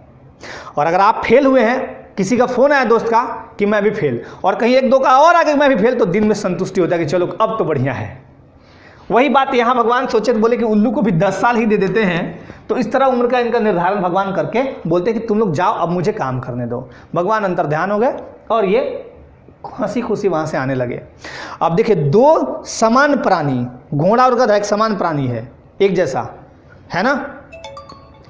ये दोनों आपस में सलाह की है कि देखो, ये जो मानव है मतलब मनुष्य, घोड़ा का काम, मेरा काम है दौड़ते रहना, मेरे पे बैठ के दौड़ाते रहेगा, नियंत्रण तो मानव ही करेगा हम चारों पर। लेकिन ये सलाह दोनों कर रहे हैं। गधा बोलेगा तब तुम तो तब भी ठीक हो, तुम पर केवल बैठ के दौड़ता है, हम पे तो धोबी इतना डाल देता है कपड़े कि जग के कपड़े ढोते ढोते मेरे पीठ छिल जाते हैं। अब ये दोनों बेचारे परेशान हो गए, बोले कि ये गड़बड़ है, ये तो ठीक है कि मानव बैठा, इसका बेटवो बैठेगा हम पे, इसका बेटा जो आएगा वो भी हम पे बैठेगा, वो भी हम पे शासन करेगा। क्योंकि मानव का अगर उम्र 20 साल होगा तो शादी 7 साल में हो जाएगी, होगी ना उस हिसाब से। तो ये दोनों थोड़े नाखुश हो गए। ये दोनों क्या हो गए? नाखुश हो गए। उल्टा मैंने लिख दिया, 20, 20, 40, 60, हाँ उल्टा लिख दिया। देखिए थोड़ा सा गड़बड़ मैंने लिख दिया था, अभी सुधार देता हूँ मैं, वो मेरे दिमाग में नहीं था एक्चुअली। इन दोनों का भगवान बोलते हैं कि तुम लोग थोड़े मनुष्य से बड़े जीव हो, तो इन लोग का उम्र ना 40-40 देते हैं, तब ये रुष्ट होते हैं। इनका उम्र एक्चुअली 40-40 था। अब थोड़ा सा सुधार लीजिएगा, मुझे याद नहीं रहा उस समय। मानव को बोले कि चलो तुम 20 साल, घोड़ा और गधा को बोले तुम 40-40 साल। तब ये दोनों आपस में डिसाइड किए कि एक बात बताओ, ये मानव जो है, मान लो इसका शादी 8 साल 9 साल में हो गया, इसका बेटा होगा, वो भी हम ही पर शासन करेगा, क्योंकि मेरा उम्र 40 साल है, इससे ज़्यादा है, तो उसका बेटा सारे हमको दौड़ाते रहेंगे। घोड़ा गधा, तब गधा बोलता है घोड़ा से, तुम तो यार फिर भी ठीक हो, तुमको केवल दौड़ना है, मेरा काम तो है कि मेरे ऊपर लादता है लोग। बोलता है और ला दो, गधा है, और ला दो, गधा है, नहीं बोलते एक नंबर के गधे हो, तो वही गधा। ये दोनों रुष्ट थे बेचारे। कुत्ता और उल्लू को उतना फर्क नहीं था, लेकिन जब ये दोनों का बात ये सुने तो ये लोग भी बोले कि हाँ, कुत्ता हमको तो जहाँ जाओ मानो दूर दूर भगाते रहता है डांट के। उल्लू को बोलता है यार तुम लोग सब ठीक हो तो हम अकेले क्यों रहे, हमको तो केवल रात में ही दिखाई देता है, दिन में तो ऐसे भी हम बेकार पड़े रहते हैं। इन चारों ने एक मीटिंग बुलाई, चारों ने बोला कि उम्र का निर्धारण बिल्कुल सही नहीं हुआ है, भगवान के पास हम लोग को फिर चलना चाहिए। तो ये लोग डिसाइड किए कि भाई चारों नहीं चलो, मनुष्य को भी बुलाओ, तब तो डिसीजन होगा ना वहाँ कि एक्चुअली उम्र कैसे निर्धारण हो। तो ये चारों लोग, मतलब चारों लोग नहीं, चारों जीव और मानव को भी बुलाया गया। तो मानव 5 पहुँचे फिर भगवान के पास। ठीक, भगवान के पास ये चारों अपना दुखड़ा लगे रोने कि भगवान एक ही गलती है, हम लोग का उम्र का निर्धारण सही से नहीं हुआ। मनुष्य एक बुद्धिजीवी प्राणी है, इस पूरे 64 लाख योनियों में से एक सबसे बुद्धिमान प्राणी मनुष्य है, और मनुष्य को दिए हैं 20 साल, तो हंसी खुशी खेलेगा, कूदेगा, सब कुछ करेगा, मर जाएगा, हम लोग को 40 साल जिंदा क्यों रखे हैं। तो बोले भगवान कि तुम लोग चाहते क्या हो। तो ये सब वही सलाह करके आया था कि हम लोग अपना उम्र 50% करा लेंगे, आधा आधा करा लेंगे। तो ये बोलते हैं सारे कि हमारा उम्र जो है आधा आधा कर दीजिए, मतलब 50% कर दीजिए। अब देखिएगा, अब वो 50% होगा तो वो तो जाएगा, खाली नहीं जाएगा, क्योंकि वो तो बांट चुके हैं। जैसे मैं एक एग्जांपल देता हूँ, जब रामचंद्र भगवान वो जो समुद्र था लांघने के लिए, लांघने गए थे ना समुद्र, तो जब वो कौन सा एक तीर था ना चढ़ाते, ब्रह्मास्त्र कौन सा था? उसका एक ही शर्त था कि अगर धनुष पे एक बार चढ़ गया तो उसको छोड़ना होगा। ब्रह्मास्त्र मेरे ख्याल से। अरे वो जो समुद्र था ना, समुद्र देव जो नहीं उमड़ रहे थे, बहुत बार रिक्वेस्ट कर रहे थे, जब लंका दहन करने जाना था इनको, सीता को, माता को छुड़ाने, तब वो नहीं उनका बात सुन रहे, तो जैसे ही ऐसे तीर लगाए, धनुष पे चढ़ाए, फिर वैसे ही प्रकट हो गए। त्राही माम। अब उस तीर का फंडा यही था कि एक बार बांध पे चढ़ गए तो चलना ही है। तब फिर ब्रह्मा जी को प्रकट किया गया। ब्रह्मा जी बोले कि उत्तर दिशा में या कोई दिशा में छोड़ दीजिए, वहाँ खाली है, तो फिर उधर छोड़ा गया। ठीक उसी तरह जब उम्र बांट दिए तो ये उम्र तो खाली जाएगा नहीं, किसी न किसी को चिपकाना है। तो मनुष्य से पूछा गया कि ये मानव, तुम बताओ, ये उम्र 50% करवा रहे हैं, तो तुम क्या ऐड कर लोगे? मनुष्य बोला क्या दिक्कत है, कर दीजिए ऐड, हम तो बस सब कुछ ठीक ठाक है। तब देखिए इसका 50% मतलब घोड़ा वाला 20 साल मिल गया। ये किसका मिला? घोड़ा वाला 20 साल मिल गया। मनुष्य का उम्र अब कितना हुआ? 20 + 20 40। चलिए घोड़ा का 20 मिल गया, घोड़ा के पास बचा 20। गधा का भी कितना मिलेगा? 20। ये गधा का मिल गया, मिला। फिर 50% कुत्ता, 5% कुत्ता, तो 5 कुत्ता वाला मिल गया, अब +5 उल्लू वाला मिल गया। अब भगवान बोले कि अब बताओ कोई दिक्कत? कोई दिक्कत नहीं, सारे हंसी खुशी लौट गए। अब समझिए इसमें क्या है।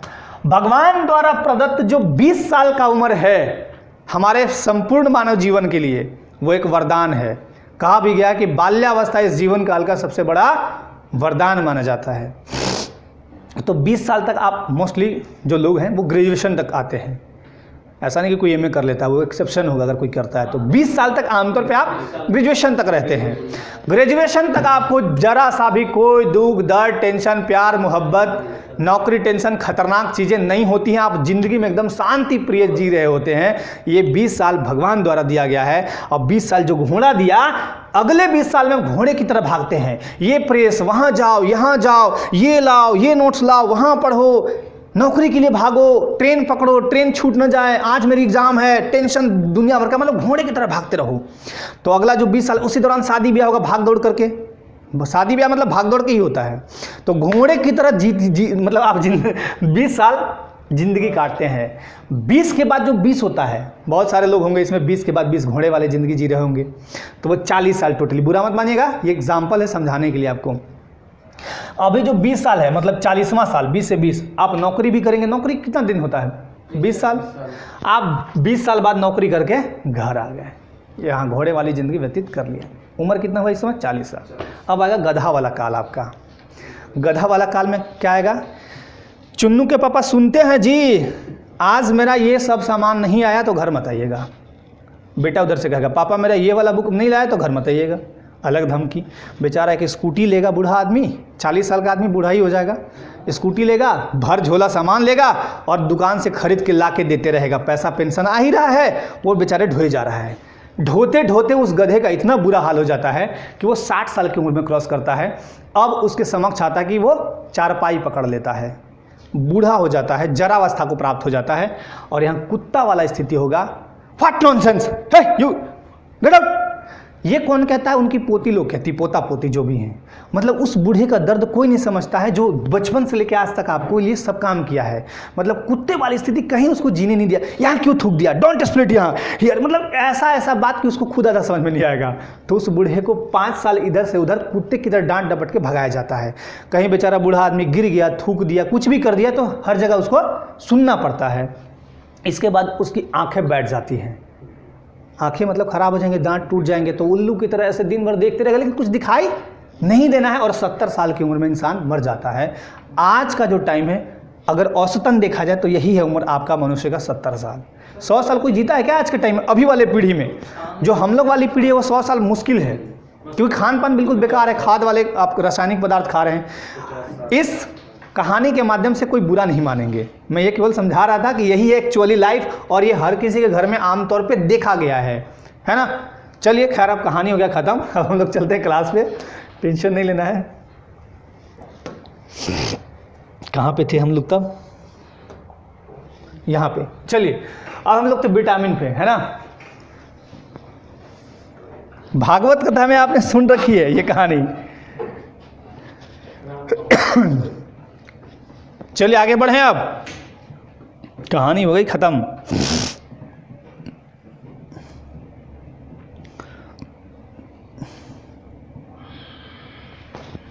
चलिए यहाँ देखते हैं अब हम लोग विटामिन, रासायनिक नाम और कमी से होने वाले रोग और स्रोत। अब ध्यान यहाँ पे लगाइएगा, विटामिन यहाँ पे मैं दिखाता हूँ सामने एकदम आपके, और उसका रासायनिक नाम भी धीरे धीरे याद कीजिएगा, यहीं पे मैं कोशिश करूँगा कि रट लीजिएगा, है ना। चलिए पहला है विटामिन ए।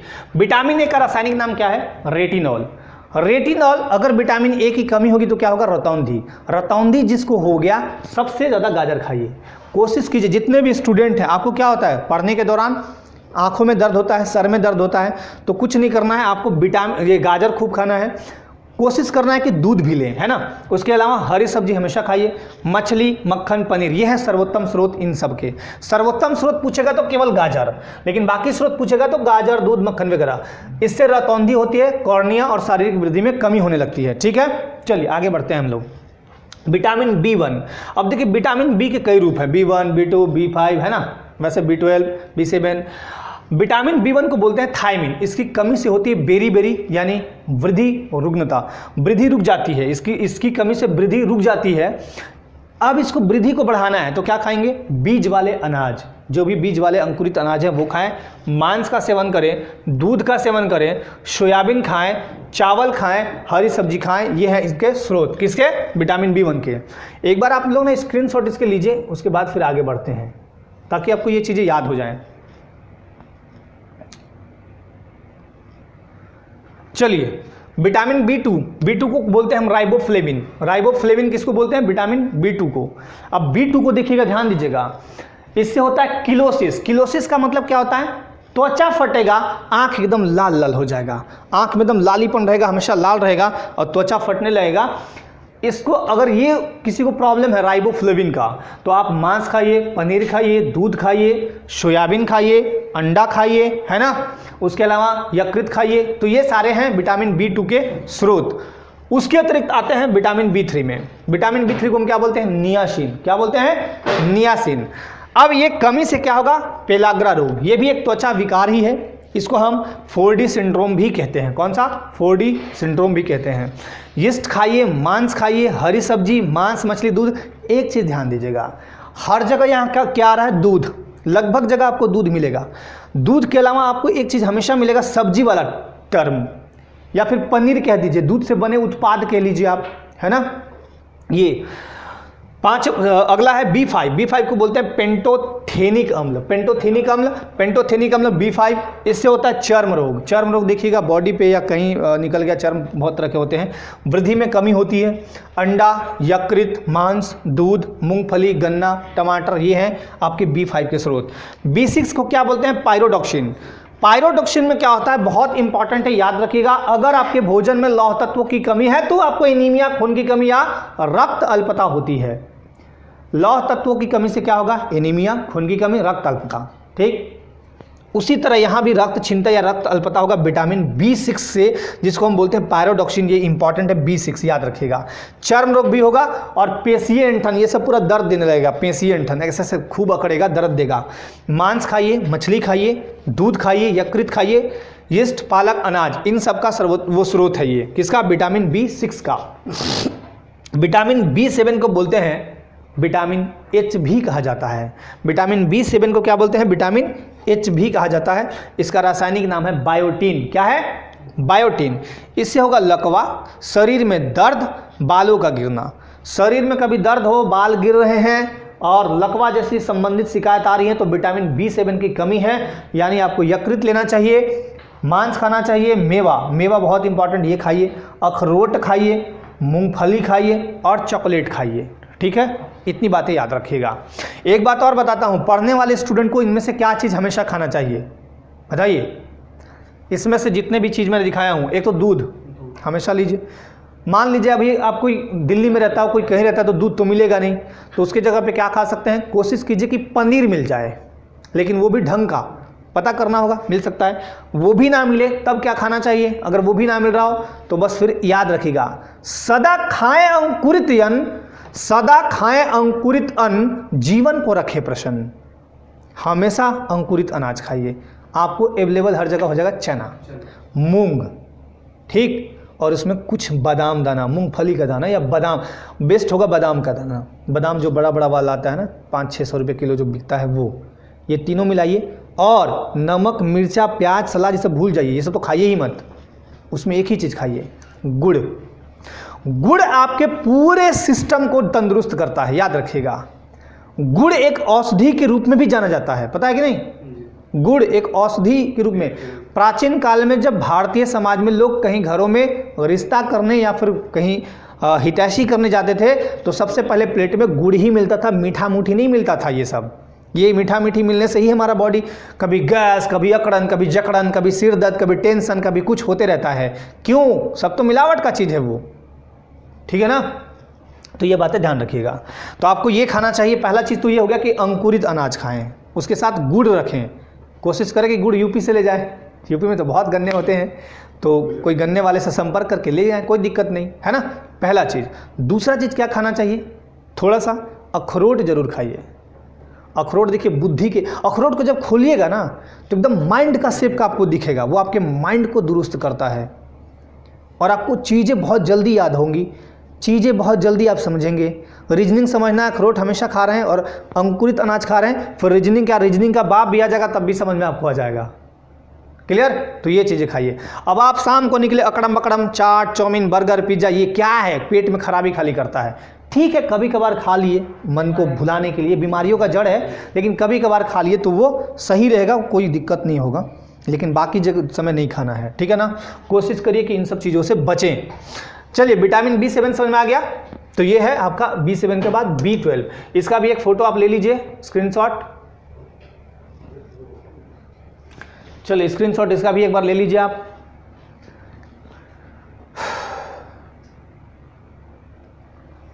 अब देखिए विटामिन B12, इसको B12 मतलब लास्ट वाला विटामिन, साइनोकोबालामिन लंबा नाम होगा।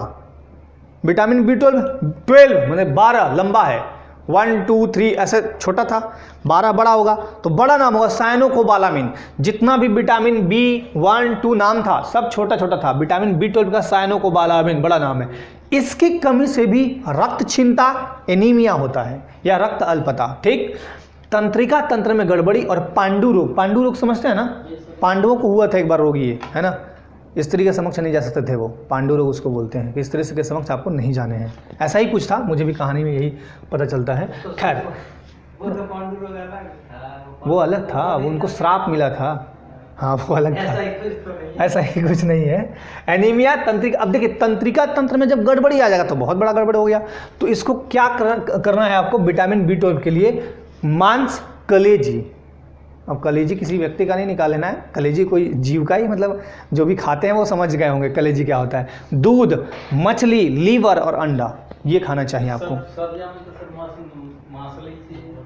मांस तो मैं तो इसलिए बोलता हूँ ना कि इसमें कॉमन एक है ना, अंडा, मांस, मछली, दूध, ये कॉमन है एकदम, मोस्टली जगह आपको ये मिलेंगे।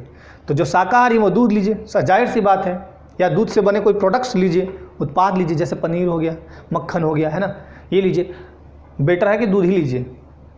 और बाकी जो मांसाहारी हैं, मांसाहारी में अगर स्टूडेंट हैं तो मेरी बातों पे ध्यान दीजिएगा, अगर खाते भी हैं तो सबसे ज़्यादा मछली खाइएगा। अब मैं सबसे ज़्यादा का मतलब दिन भर में नहीं बोल रहा हूँ खाते रहिएगा, मतलब अगर मांस मछली खाते हो तो मछली को प्रायोरिटी दीजिएगा, क्योंकि ये आपकी आँखों को इतना दुरुस्त बनाएगा, फिर आपको दिक्कत नहीं होगा।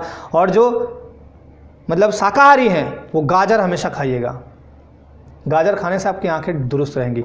अच्छा, आमतौर पे देखा गया कि जो पढ़ने वाले बच्चे होते हैं, हाँ ठीक है, मैं तो बोला कि मिल्क इज़ द बेस्ट, दूध सबसे बढ़िया है, मैं तो बोला ही, मैं दोनों बातें बता रहा हूँ, क्योंकि बहुत सारे लोग ऐसे होते हैं कि जो कार्निवोरस, हर्बीवोरस, ओमनीवोरस सब होते हैं, ओमनीवोरस वाले सब होते हैं, कुछ लोग तो होते हैं कि सर्वाहारी होते हैं, और जो मांसाहारी उनकी बात मैं किया, शाकाहारी का ही बता दिया, सर्वाहारी तो सभी लेते हैं।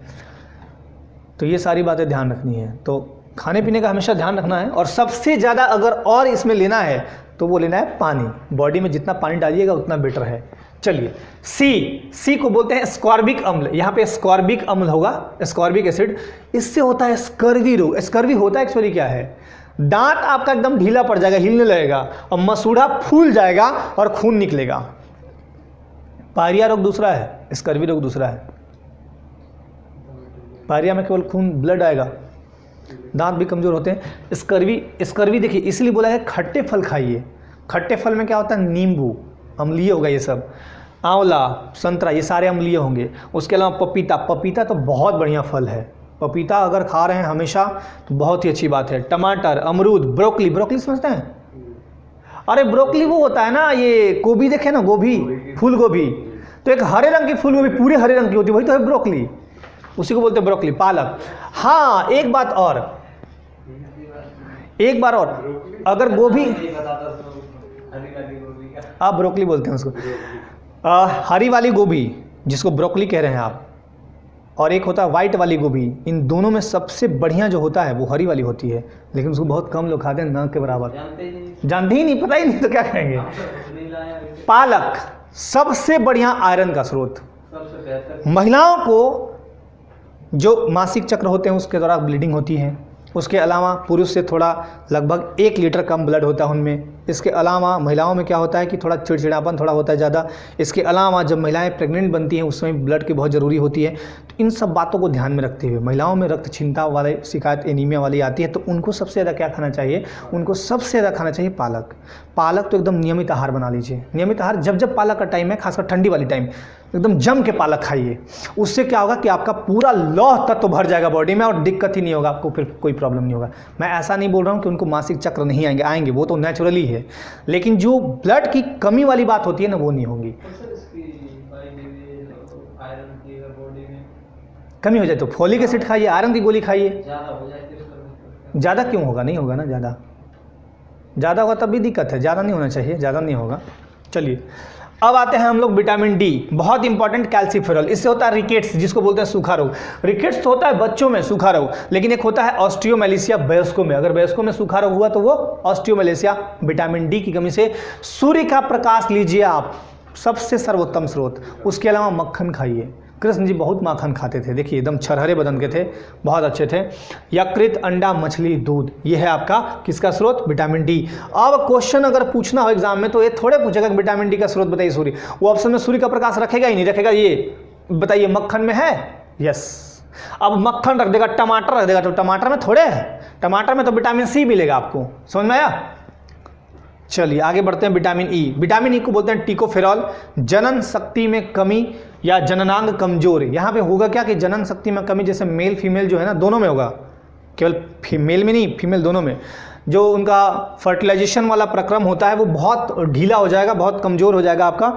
और इसको अगर ठीक करना है, मूंगफली खाइए, बादाम खाइए, और सोयाबीन, गेहूँ, अंडे की जर्दी। अंडा का जर्दी समझते हैं, अंडा का पीला वाला भाग, वो जर्दी, वो खाने से बिल्कुल ठीक रहेगा। तो मूंगफली और बादाम, मूंगफली बादाम में अंतर है, समझ रहे हैं ना। मूंगफली वो जो ट्रेन में खाते हैं आप, और बादाम वो जो मैंने बोला कि कटोरी में भिगो लीजिए और खाइए सुबह सुबह, ठीक है। विटामिन के को बोलते हैं फिलोक्विनोन। इसमें क्या होगा कि अगर ये कमी है तो रक्त का थक्का नहीं बनेगा। जैसे समझ लीजिए, मान लीजिए मेरा हाथ यहाँ पे कट गया, यहाँ पे हाथ कट जाता है, हाथ कटने के बाद क्या होगा, ब्लीडिंग होगा। मैंने इसको ऐसे दबा दिया तो ब्लीडिंग वो रुक जाएगा। इसको मैं कितना देर दबाऊंगा, लगभग 2 मिनट 1 मिनट। इसके बाद जब छोड़ूंगा फिर से एकदम धारा प्रवाह ब्लीडिंग हो रहा है, दैट मीन्स मेरे बॉडी में विटामिन के की कमी है। यानी हमारे लीवर में प्रोथ्रोम्बिन जो ये प्रोटीन है वो नहीं बन पा रहा है। लीवर प्रोथ्रोम्बिन प्रोटीन बनाता है, वो नहीं बन रहा है। विटामिन के अगर होगा हमारे में तो जैसे ही कटा, ऐसे दबाया, कुछ देर छोड़ दिया तो वो फिर रुक जाएगा। जैसे इंजेक्शन लेते हैं आप हाथों में, तो ऐसे इंजेक्शन लेने के बाद एक रुई देके ऐसे रखते हैं। क्यों रखते हैं, ऐसे ही रख लीजिए, क्योंकि वो थक्का बनाने में थोड़ा सा टाइम लेता है। विटामिन के तुरंत एक्टिव नहीं होता, थोड़ा सा टाइम लेता है, थोड़ा सा हो सकता है 5 सेकंड 10 सेकंड 20 सेकंड जो भी है, टाइम लेगा। तो वो यहाँ से बोलता है संवेदी अंग कि देखो विटामिन के जागो, इसका हाथ में सुई भोंकाया है, सुई भोंका है डॉक्टर, जाग जाओ। तो विटामिन के जाग के स्रावित होता है। अब विटामिन स्रावित तो उतना देर आने में थोड़ा सा टाइम लगेगा ना, आया, अब छोड़े, ठीक हो गया। लेकिन अगर विटामिन के की कमी है तो फिर वो खून बंद होगा ही नहीं, याद रखिएगा। तो ये बहुत इंपॉर्टेंट है। तो ये थे टोटली विटामिन, समझ में आया। कोई दिक्कत यहाँ तक, कोई प्रॉब्लम है तो बताइए। मज़ा आ गया आज, अच्छा। आप लोग कोई दिक्कत है तो बताइए, कोई दुख हो, दर्द हो, बॉडी पेन हो तो बताएं।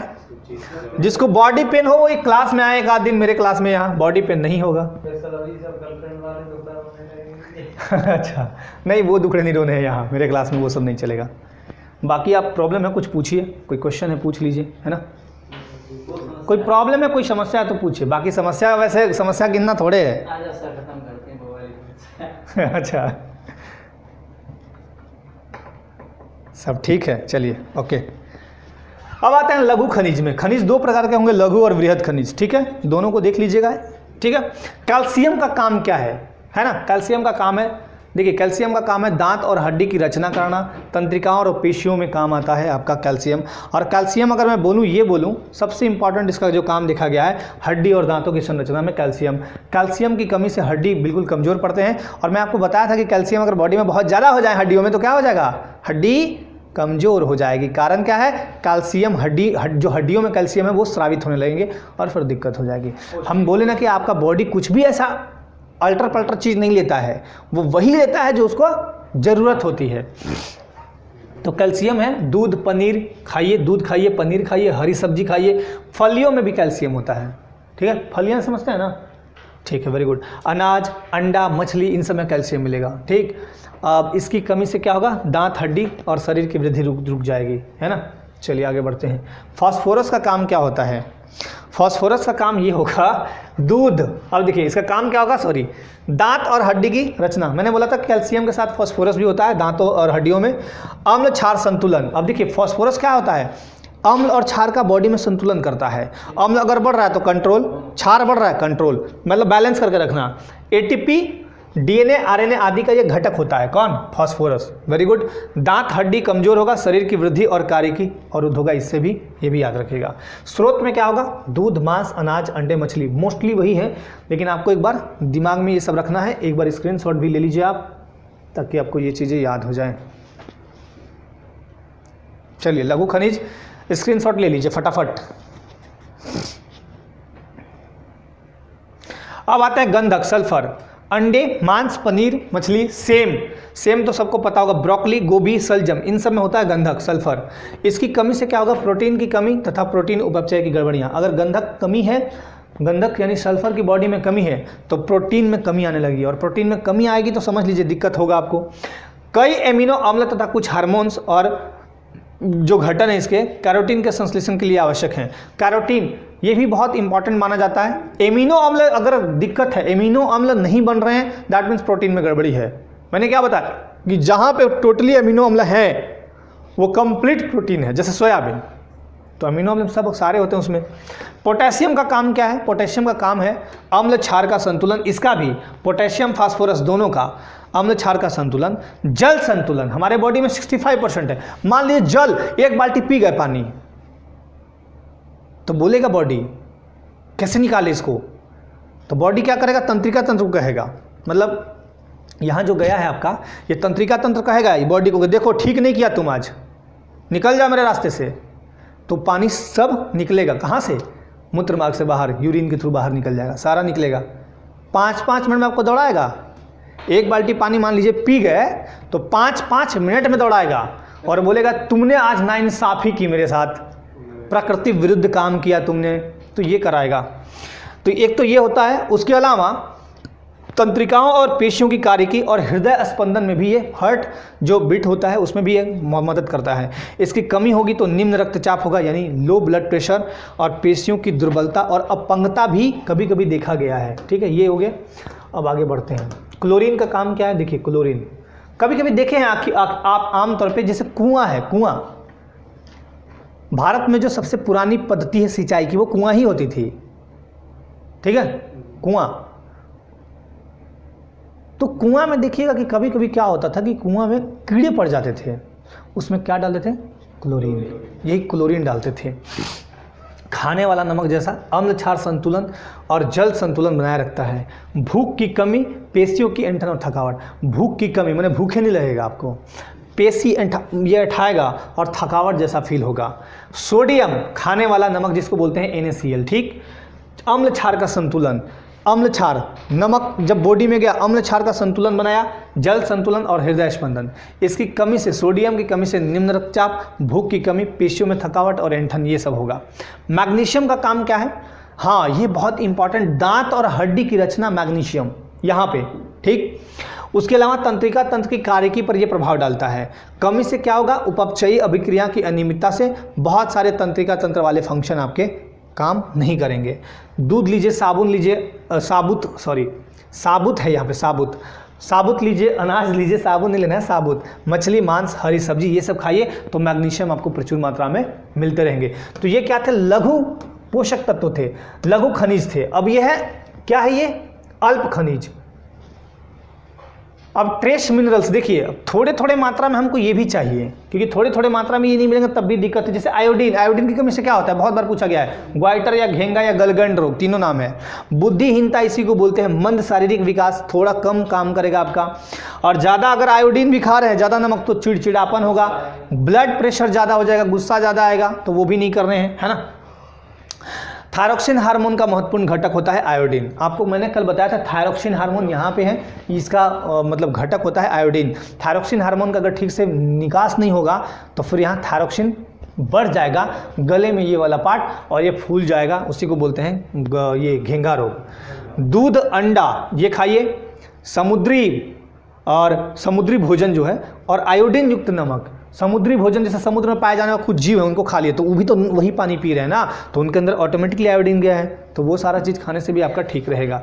लौह, बहुत ही इंपॉर्टेंट ये लौह कहाँ मिलेगा? सबसे इंपॉर्टेंट लौह तत्व अगर मिलेगा तो वो होगा पालक में।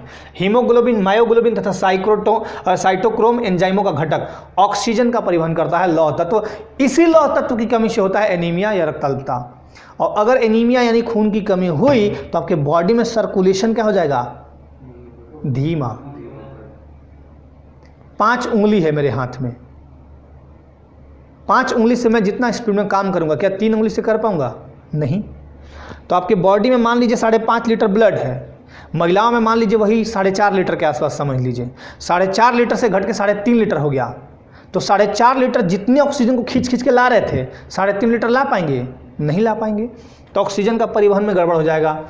हीमोग्लोबिन की कमी से रुधिर क्षीणता, दुर्बलता, शरीर का सुरक्षा तंत्र दुर्बल हो जाता है, ये सारे काम होते हैं।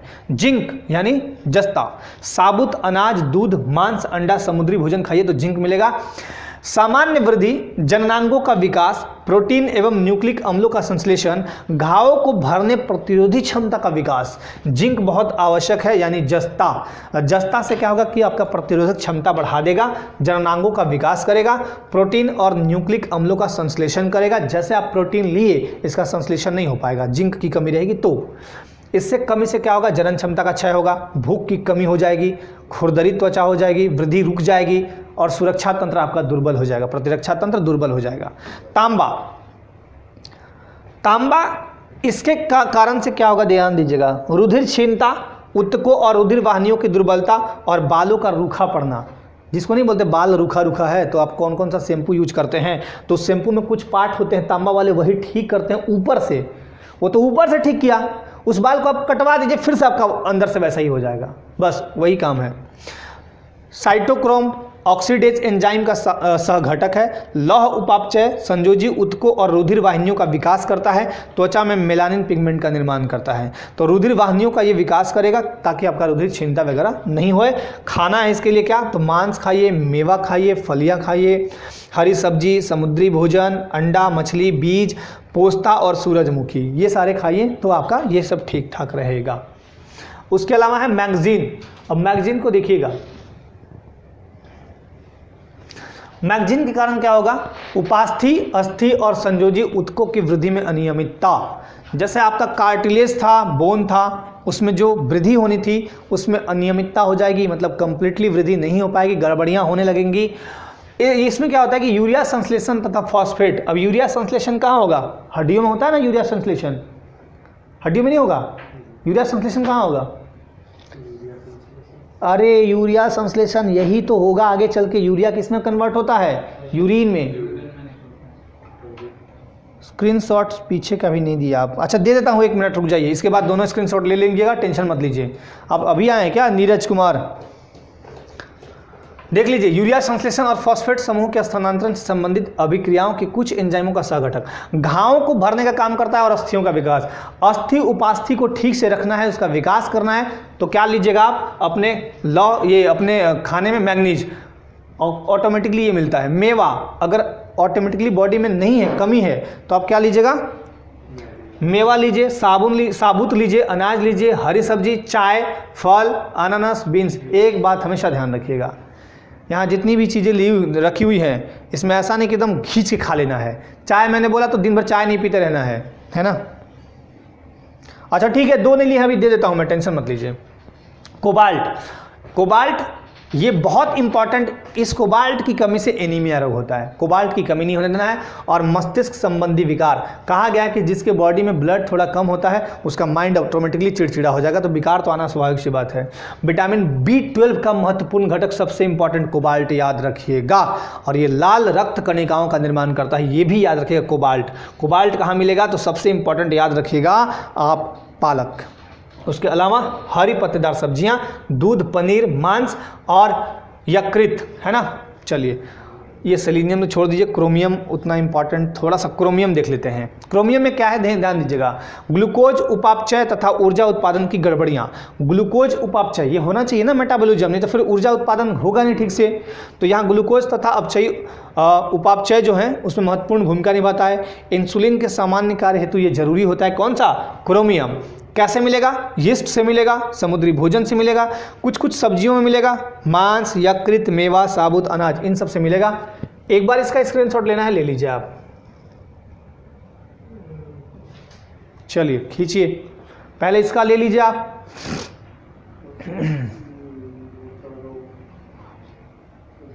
अब मैं बैक करता हूं, बैक का ले लीजिए ये। चलिए इसका भी ले लीजिए स्क्रीनशॉट।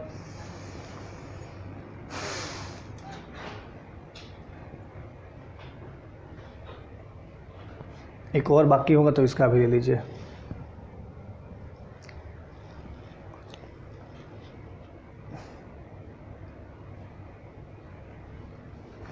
एक और बाकी है, इसका भी ले लीजिए आप। अब लगता है कि हो जाएगा, है ना, यहाँ तक हो जाएगा आपका। हो गए।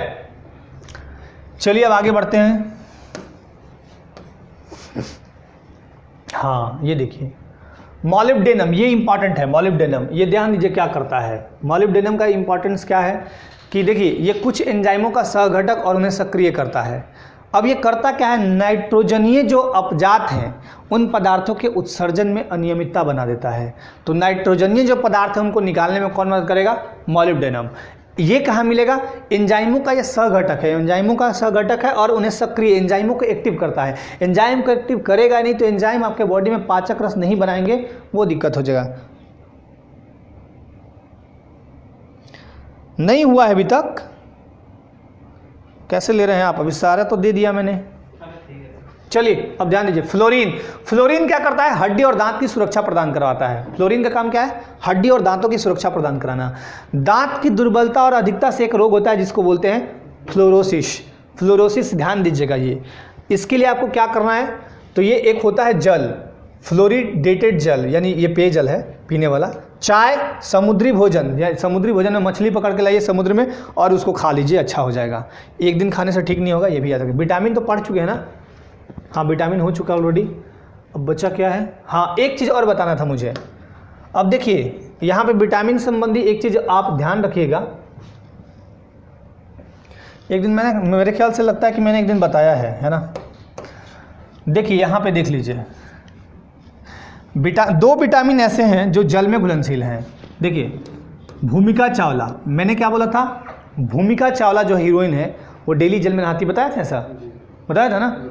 तो बस वही चीज़ है। एक बार बता देता हूँ फिर से, 2 विटामिन ऐसे हैं जो जल में घुलनशील है। मतलब भूमिका चावला जो हीरोइन है, अब हीरोइन लोग का काम क्या है, दिन भर नहाते रहना, उन लोग को तो पढ़ना लिखना है नहीं। तो हीरोइन लोग का काम क्या है, नहा के और क्रीम पाउडर लगाते रहना ताकि वो चमकती रहीं, वही तो स्क्रीन पे दिखती है। तो भूमिका चावला जो है वो डेली जल में नहाती हैं। कौन, भूमिका चावला। भूमिका चावला इतनी गोरी कैसे है? तो ये कहाँ नहाती है? जल में नहाती है। तो जल में घुलनशील विटामिन कौन है? विटामिन बी और विटामिन सी। और मैंने आपको हमेशा बोला है कि ज़्यादा वसा मत खाइएगा, वसा खाने से आपके बॉडी में फैट जमता है, यानी लिपिड बनता है, और लिपिड अगर बनेगा तब दिक्कत हो जाएगा। तो आपको वसा मतलब समझिए फैट, आपको ज़्यादा मोटा नहीं होना है मेरे अकॉर्डिंग। तो वसा आप कभी भी अधिक मत लीजिएगा, अधिक नहीं लेना है। और अधिक कैसे लिखते हैं? ADE के अधिक, बस। तो विटामिन ADE के क्या है? वसा में घुलनशील विटामिन है। बस यही बातें याद रखनी थी आपको। ओके,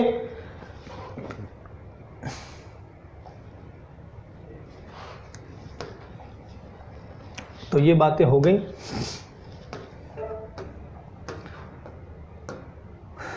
उसके अलावा आपका हो गया ख़त्म, कुछ नहीं है ना। उसके अलावा आपका ये हो गया पोषण का पार्ट पूरा। अब बचता है आपका रोग। एक आपको समझा देता हूँ वो वाला, आज फोटो, ये क्या नाम है उसका, क्या बोला था? Green house effect. समझा दूँ आज? ग्रीन हाउस इफेक्ट समझेंगे? वही समझाएं या पादप हार्मोन पढ़ाऊँ? जो मर्जी बताइए फटाफट। तो कुछ क्वेश्चन मैं पूछूंगा आज आप लोगों से, है ना। आज पूछ लेते हैं कुछ क्वेश्चन।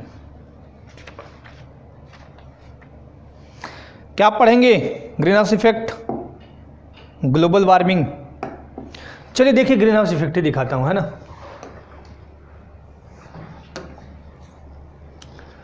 सबसे पहले मुझे एक फिगर बनाने दीजिए ताकि आपको ये समझ में आ जाए। लाल कलर दिखता है इसमें? ठीक है, लाल कलर ज़्यादा नहीं देखना है, बस थोड़ा सा देखना है। यह है हमारे भगवान सूर्य, यह सन, ठीक।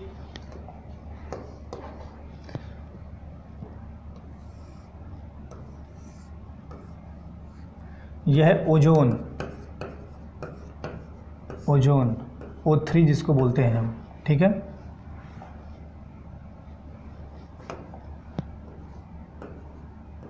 O3, ठीक दिख रहा है।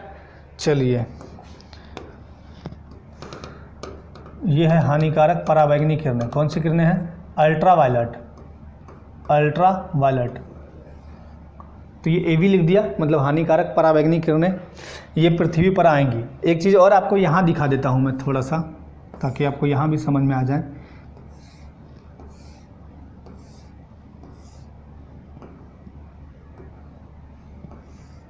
हमारे पृथ्वी में 5 मंडल हैं, ठीक। हमारे पृथ्वी पर कितनी मंडल हैं? 5 मंडलें हैं। कौन कौन से मंडल है? तो नीचे तो है आपका ट्रोपोस्फियर, मतलब क्षोभ मंडल। क्षोभ मंडल यहाँ कौन है? समताप मंडल। यहाँ कौन सा है? मध्य मंडल। यहाँ कौन सा है?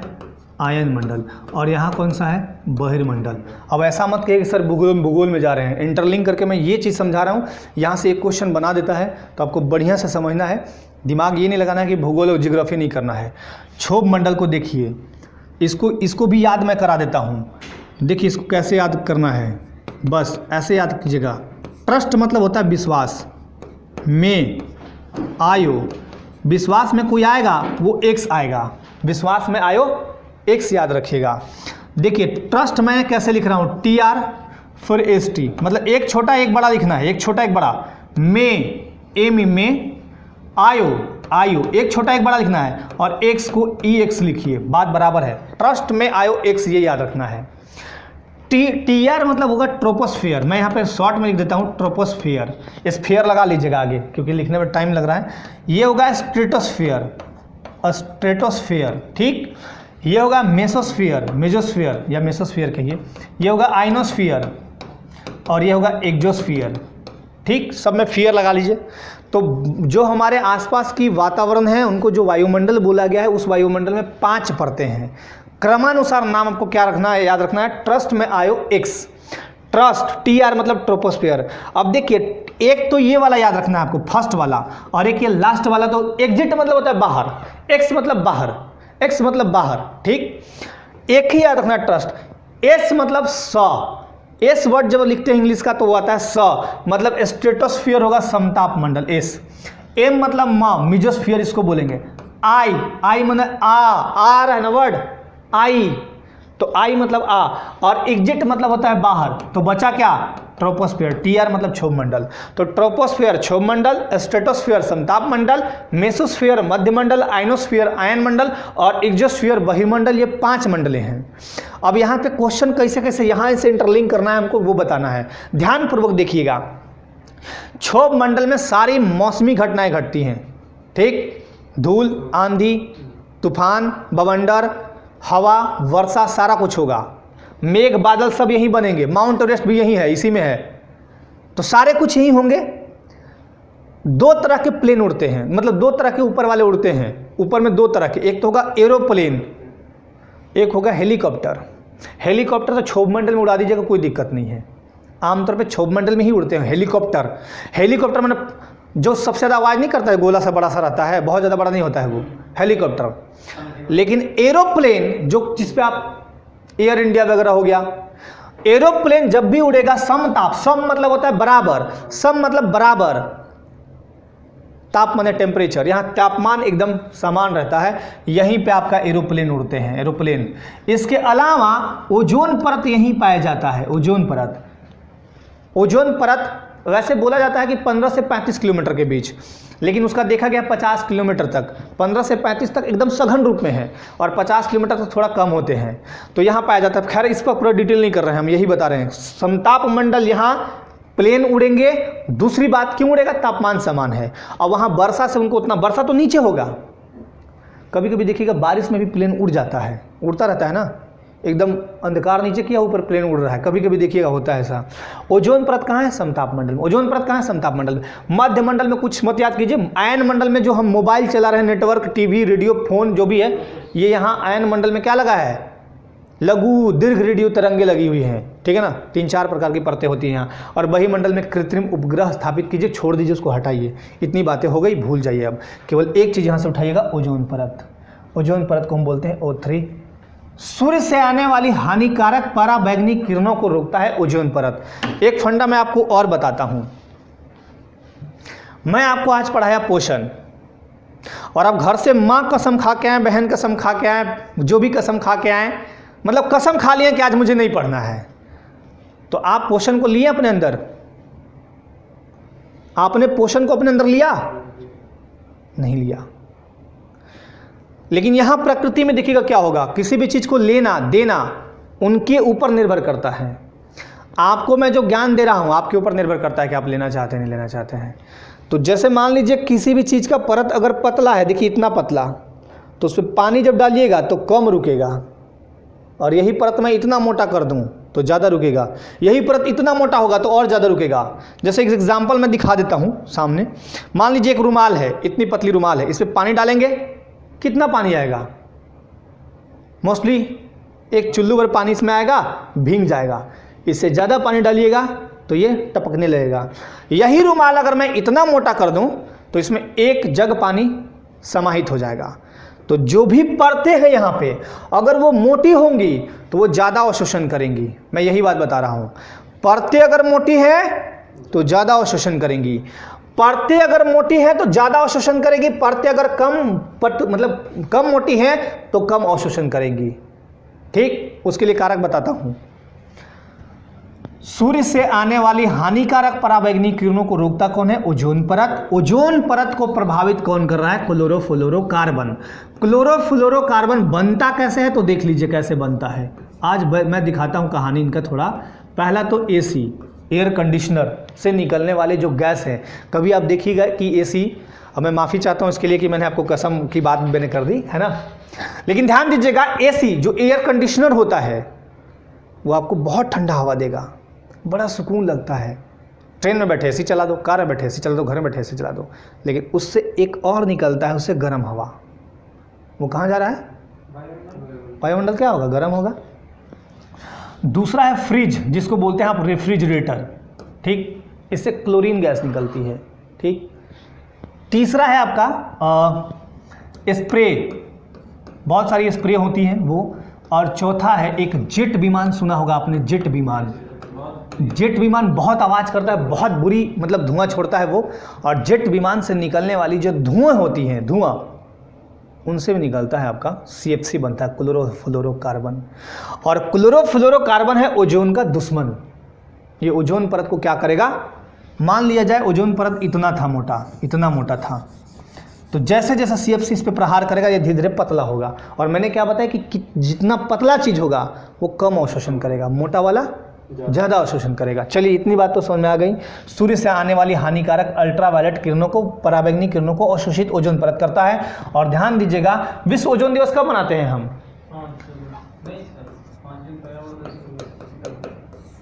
यही है डेट ना, विश्व ओजोन दिवस, विश्व ओजोन, अच्छा यहाँ पे लिखता हूँ ओजोन दिवस,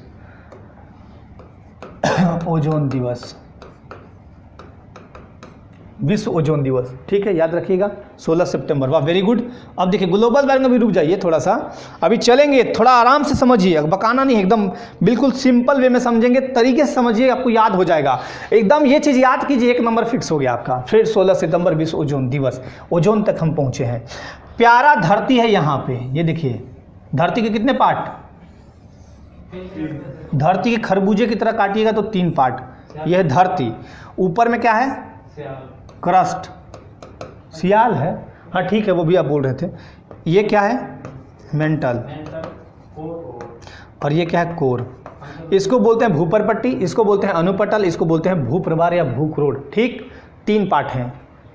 तो हम लोग चलिए ऊपरी पार्ट पे रह रहे हैं, मानव जीवन यहाँ रह रहा है पृथ्वी के ऊपरी पार्ट पे। ठीक, पृथ्वी के ऊपरी पार्ट पे देखिए क्वेश्चन कैसे पूछे गए हैं। अभी PSC वाले क्वेश्चन में पूछा गया है, और मेरे ख्याल से जहाँ तक मुझे याद आ रहा है छत्तीसगढ़ लोक सेवा आयोग में ये क्वेश्चन पूछा गया था, और आपके भी एग्जाम में यहाँ से क्वेश्चन बनाया था कि भूमंडलीय तापन का क्या मतलब प्रभाव, ये क्या कारण रहा है। अब देखिए मान लीजिए पृथ्वी है, ये मैं परत एक बना दे रहा हूँ। कारण क्या है कि मैं एक परत बनाता हूँ, इसकी इसलिए बनाता हूँ, बताता हूँ क्यों परत बना रहा हूँ। पहले तो ये समझिए कि इतनी मोटी परत है, यहाँ पे आपका लगा हुआ है ऑटोमेटिकली ग्रीन हाउस इफेक्ट, जिसे बोलते हैं हरित गृह प्रभाव। इसको क्या बोलते हैं, हरित गृह प्रभाव। ये बहुत इंपॉर्टेंट है, ये नेचुरली लगा है, हम लोग को नहीं लगाना है। हरित गृह प्रभाव, हरित गृह प्रभाव यहाँ नेचुरली लगे हुए हैं। ठीक है, चलिए भाई, यहाँ पे हमारे वायुमंडल में ध्यान दीजिएगा, इसको मैं मिटा दूं, इस वाले को मिटा देता हूं, इसका कोई ज़रूरत नहीं है अभी। देखिए हमारे वायुमंडल में 4 प्रकार की गैसें जो मुख्य रूप से हैं, कौन कौन है। पहला गैस जो कौन सा है, नाइट्रोजन। नाइट्रोजन कितना % है, चलिए वेरी गुड। ऑक्सीजन कितना % है, और आर्गन कितना % है, 0.93%। और CO2 कितना % है,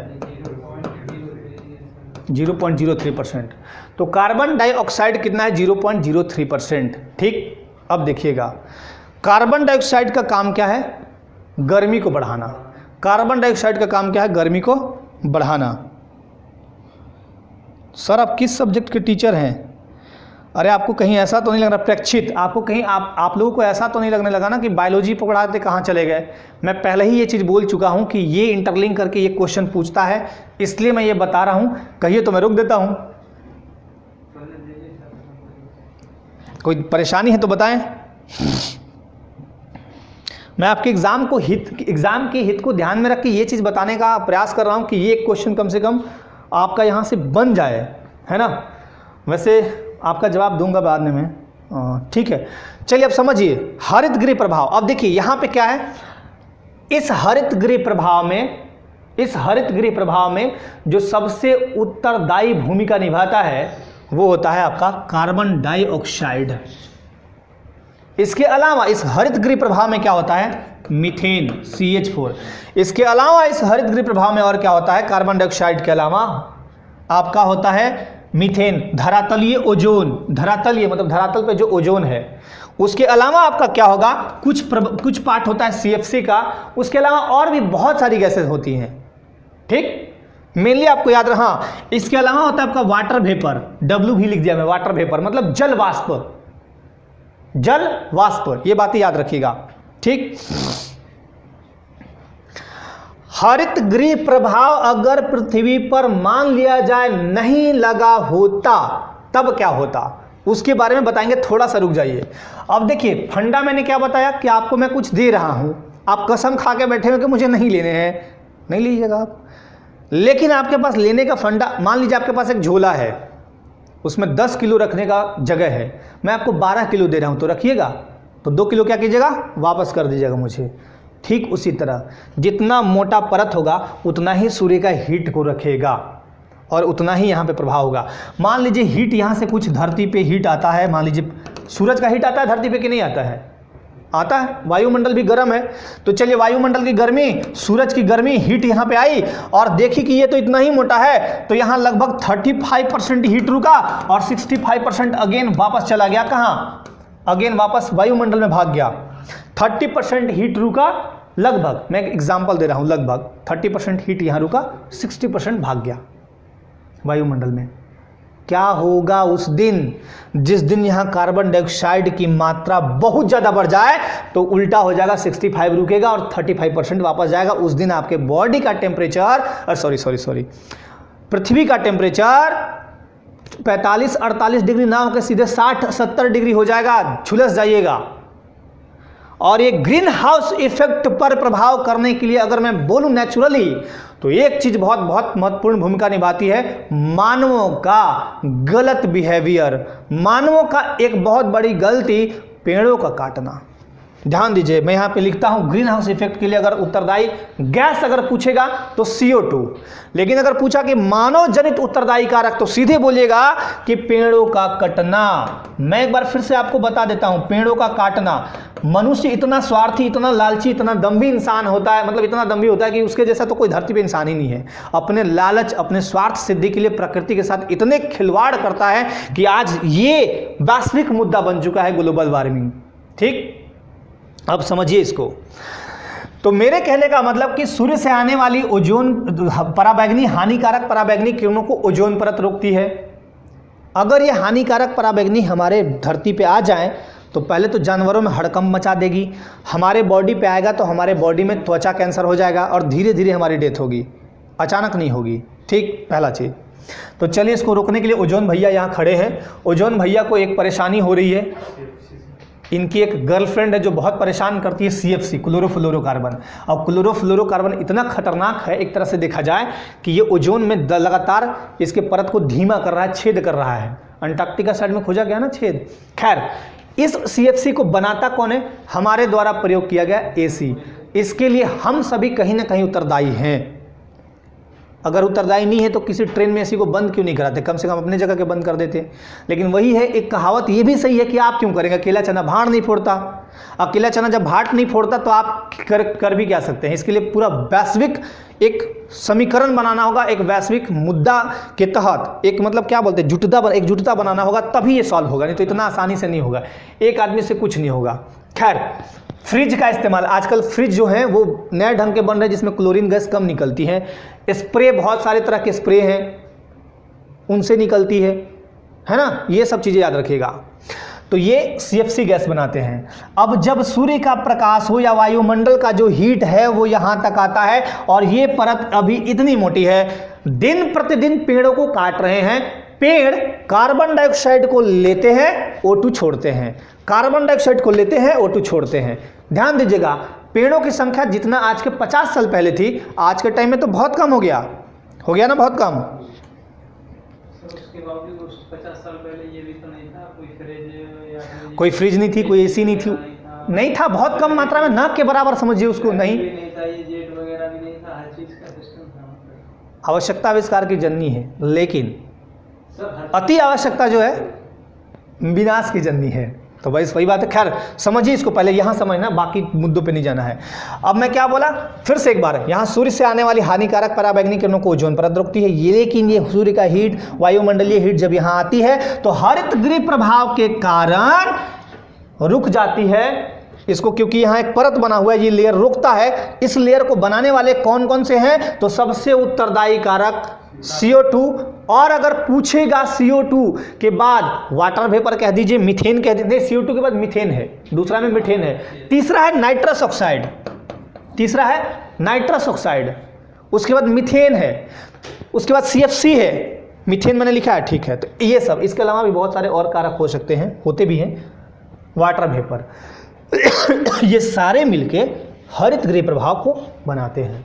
ठीक, वायुमंडल में जो नेचुरली हमारा था, ठीक, नेचुरली था वो तो था ही, लेकिन अब क्या है कि पेड़ों को काट काट के कार्बन डाइऑक्साइड की मात्रा दिन प्रतिदिन बढ़ा रहे हैं आप।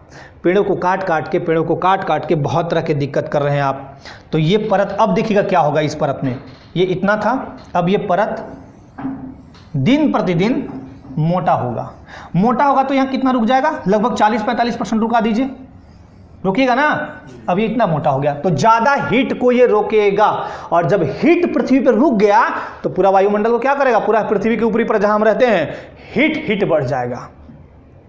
इसी हीट को बोलते हैं, इसी बढ़े हुए हीट को बोलते हैं GW यानी ग्लोबल वार्मिंग, यानी वैश्विक तापन बोलते हैं, सॉरी ग्लोबल वार्मिंग, वैश्विक तापन, इसको क्या बोलते हैं हिंदी में, वैश्विक तापन, या तापमान बोलिए तो या तापन, शॉर्ट में एक ही बात है। वैश्विक तापन, ग्लोबल वार्मिंग यही होता है। मैंने एक क्वेश्चन पूछा था कि मान लिया जाए हरित गृह प्रभाव यहां नहीं हो तो उसमें क्या होगा, पृथ्वी का टेम्परेचर अगर ये नहीं हो, ग्रीन हाउस इफेक्ट नहीं हो यहां पे पृथ्वी पे, तो पृथ्वी का टेम्परेचर -18 डिग्री सेल्सियस हो जाएगा और हम लोग ऐसे जम जाएंगे, ऐसे है तो ऐसे जमे रहेंगे। तो ये भी सही नहीं है, हम लोग नहीं लगाए हरित गृह प्रभाव, ये नेचुरली है, लेकिन नेचर के साथ हम लोग दिन प्रतिदिन खिलवाड़ कर रहे हैं। यहाँ खिलवाड़ कर रहे हैं आप, नेचुरली लगा हुआ है, यहाँ इसके परत को मोटा बनाने में महत्वपूर्ण भूमिका निभा रहे हैं आप। कार्बन डाइऑक्साइड निकल रहा है कहाँ से, ध्यान दीजिए। अब सवाल उठता है कि कार्बन डाइऑक्साइड आ कहाँ से रहा है, खाली पेड़ों को काटने से थोड़े आता है। कार्बन डाइऑक्साइड कहाँ से आता है, सबसे इंपॉर्टेंट तो है, सबसे मेन जो कारण जो है, सबसे मेन जो कारण है वो तो है पेड़ों का कटना, क्योंकि पेड़ कार्बन डाइऑक्साइड, जैसे मान लीजिए मैं एक एग्जांपल देता हूँ, मान लीजिए मैं 5 लीटर कार्बन डाइऑक्साइड छोड़ दिया, एक बात बोल रहा हूँ है ना, परसेंट लेता हूँ, मतलब 5% छोड़ा कार्बन डाइऑक्साइड। अब पेड़ है दुनिया भर के, वो 5% को ले लिए, O2 फैला दिए, कोई प्रभाव नहीं पड़ा। लेकिन अगर मैं कल के डेट में 50% छोड़ने लगा तो पेड़ तो उतनी ही है ना, बल्कि दिन प्रतिदिन कम हो रहे हैं पेड़। दूसरा, औद्योगिकरण, जितने भी फैक्ट्री से निकलने वाले धुएं हैं वो कार्बन डाइऑक्साइड बनाते हैं। तीसरा कारण, जो भी ज्वलनशील पदार्थ हैं जैसे लकड़ियां, कोयला, इनको जलाते हैं CO2 उत्पन्न होता है। घर में खाना बना रहे लकड़ी पे, CO2 उत्पन्न हो रहा है। कोयला जला रहे हैं, कोयला कहाँ सबसे ज़्यादा जलता है, सबसे ज़्यादा कोयला, चाय के दुकान मत भूलिएगा, सबसे ज़्यादा कोयला जलता है तापीय विद्युत संयंत्रों में, वहाँ हीट के लिए कोयला का यूज किया जाता है वहाँ। अब सोचिए कि कार्बन डाइऑक्साइड का उत्सर्जन चाइना जैसा देश सबसे ज़्यादा करता है। अब भारत में भी दुनिया भर का फैक्ट्री खोल रहे हैं आप। मैं बोलता हूं कि आप औद्योगिकरण कीजिए, मैं बोलता हूं बिल्डिंग बनाइए, मैं बोलता हूं नगरीकरण कीजिए, लेकिन संकल्प लीजिए कि अगर मैं एक पेड़ को काट रहा हूं तो कम से कम 100 पेड़ लगाऊंगा, आपका पर्यावरण सुरक्षित रहेगा। अब इसमें आप क्या कर सकते हैं, आपकी भूमिका क्या हो सकती है इस ग्लोबल वार्मिंग को लेके। ये पूरा टॉपिक खत्म हो गया, और इसमें कुछ नहीं है, ये ग्लोबल वार्मिंग। तो आपसे पूछेगा कि ग्लोबल वार्मिंग के लिए सबसे उत्तरदायी कारक। अब एक क्वेश्चन और पूछा जाता है कि ग्लोबल वार्मिंग के लिए सबसे, देखिए GW यहां पे लिख देता हूं, ग्लोबल वार्मिंग के लिए सबसे उत्तरदायी गैस, तो पहला बोलिएगा CO2, 60% भूमिका निभाता है लगभग। उसके बाद कौन निभाएगा, तो CH4, इसके बाद नाइट्रस ऑक्साइड N2, और इसके बाद कौन सा आएगा, CFC, क्लोरोफ्लोरोकार्बन। ये क्रमशः याद रखिएगा। CH4 मेरे ख्याल से 20% के आसपास आता है, और 7% आएगा आपका नाइट्रस ऑक्साइड। तो ये क्वेश्चन भी पूछा गया, छत्तीसगढ़ में यही पूछा गया था कि ग्लोबल वार्मिंग के लिए उत्तरदायी कारकों में सबसे उत्तरदायी कारक क्रमानुसार बताएं। तो पहला होगा कार्बन डाइऑक्साइड, परसेंटेज नहीं पूछा है, परसेंटेज मैं अपने आप से बता दे रहा हूं। दूसरा है मीथेन, तीसरा है नाइट्रस ऑक्साइड, और चौथा है CFC गैस। सोच लीजिए अब आपकी भूमिका ग्लोबल वार्मिंग को कम करने में क्या हो सकती है। इंटरव्यू में गए, ज्वलंत मुद्दा यही पूछ दिया गया आपसे, यही क्वेश्चन पूछ दिया आपसे कि बताइए आतंकवाद तो लगभग खत्म हो गया, लगभग। पहले जो आतंकवाद के थ्रू जो जितने तांडव किए जाते थे वो तांडव अब तो नहीं हो रहे हैं, लेकिन वर्तमान टाइम में पूरा विश्व ग्लोबल वार्मिंग जैसे मुद्दों से भयावह, मतलब भयभीत है, डरा हुआ है, परेशान है, तो इसको आप कम कैसे करेंगे?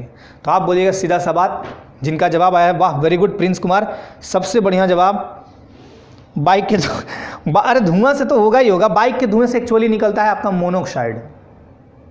बाइक के धुएं से या जो गाड़ियों के धुएं हैं उनसे सबसे ज़्यादा निकलता है मोनोऑक्साइड, कार्बन मोनोऑक्साइड। पेड़ लगाए हमें, हाँ प्रेक्षित, इनका जवाब पहले है, प्रिंस का भी आया है और अक्षय। वृक्षारोपण सबसे इंपॉर्टेंट। आप एक ही काम कीजिएगा, सर विश्व पे तो मेरा कमांड नहीं है, एक कमांड है, मैं पेड़ लगाऊंगा, सबसे ज़्यादा पेड़ लगाऊंगा जितना हो सके। तो पूछेगा कि कितना लगाएंगे, तो सर ये तो आने वाला समय ही बताएगा, लेकिन मैं अपने तरफ से पूरी कोशिश करूंगा ज़्यादा से ज़्यादा पेड़ लगाऊं, बस बात खत्म। ठीक है ना? तो पेड़ लगाना चाहिए आपको, ये हमेशा आप याद रखिएगा, है ना? और ये सारी बातें थी। तो एक चीज़ ये याद रखना है आपको, कैसे कैसे मैंने बताया, और ये जरूरी याद रखिएगा कि सबसे पहले CO2 60%, CH4 मेरे ख्याल से 20% के आसपास, नाइट्रस ऑक्साइड 7% और CFC गैस, ये होते हैं क्रमानुसार। मतलब अगर पूछे कि ग्रीन हाउस इफेक्ट में सबसे उत्तरदायी कारक तो CO2, ग्रीन हाउस के बाद पूछेगा ग्लोबल वार्मिंग के लिए सबसे उत्तरदायी कारक CO2। ग्रीन हाउस से ही तो ग्लोबल वार्मिंग हुआ, इसी को तो बोलते हैं ग्लोबल वार्मिंग, वैश्विक तापन। ठीक है, चलिए। और ये इसका स्क्रीनशॉट लेके क्या कीजिएगा, ले लीजिए, इसमें कुछ लिखा हुआ, बोलते तो अच्छे से लिखते।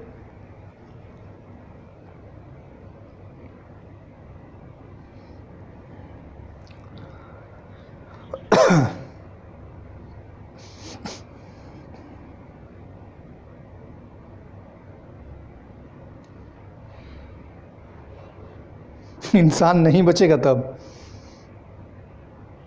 और आज के टाइम सर ना ये हो गया, चलिए। संयुक्त परिवार वाली प्रथा खत्म हुई है, तब से और ज्यादा ये सिस्टम बढ़ता चला जा रहा है। कौन सा?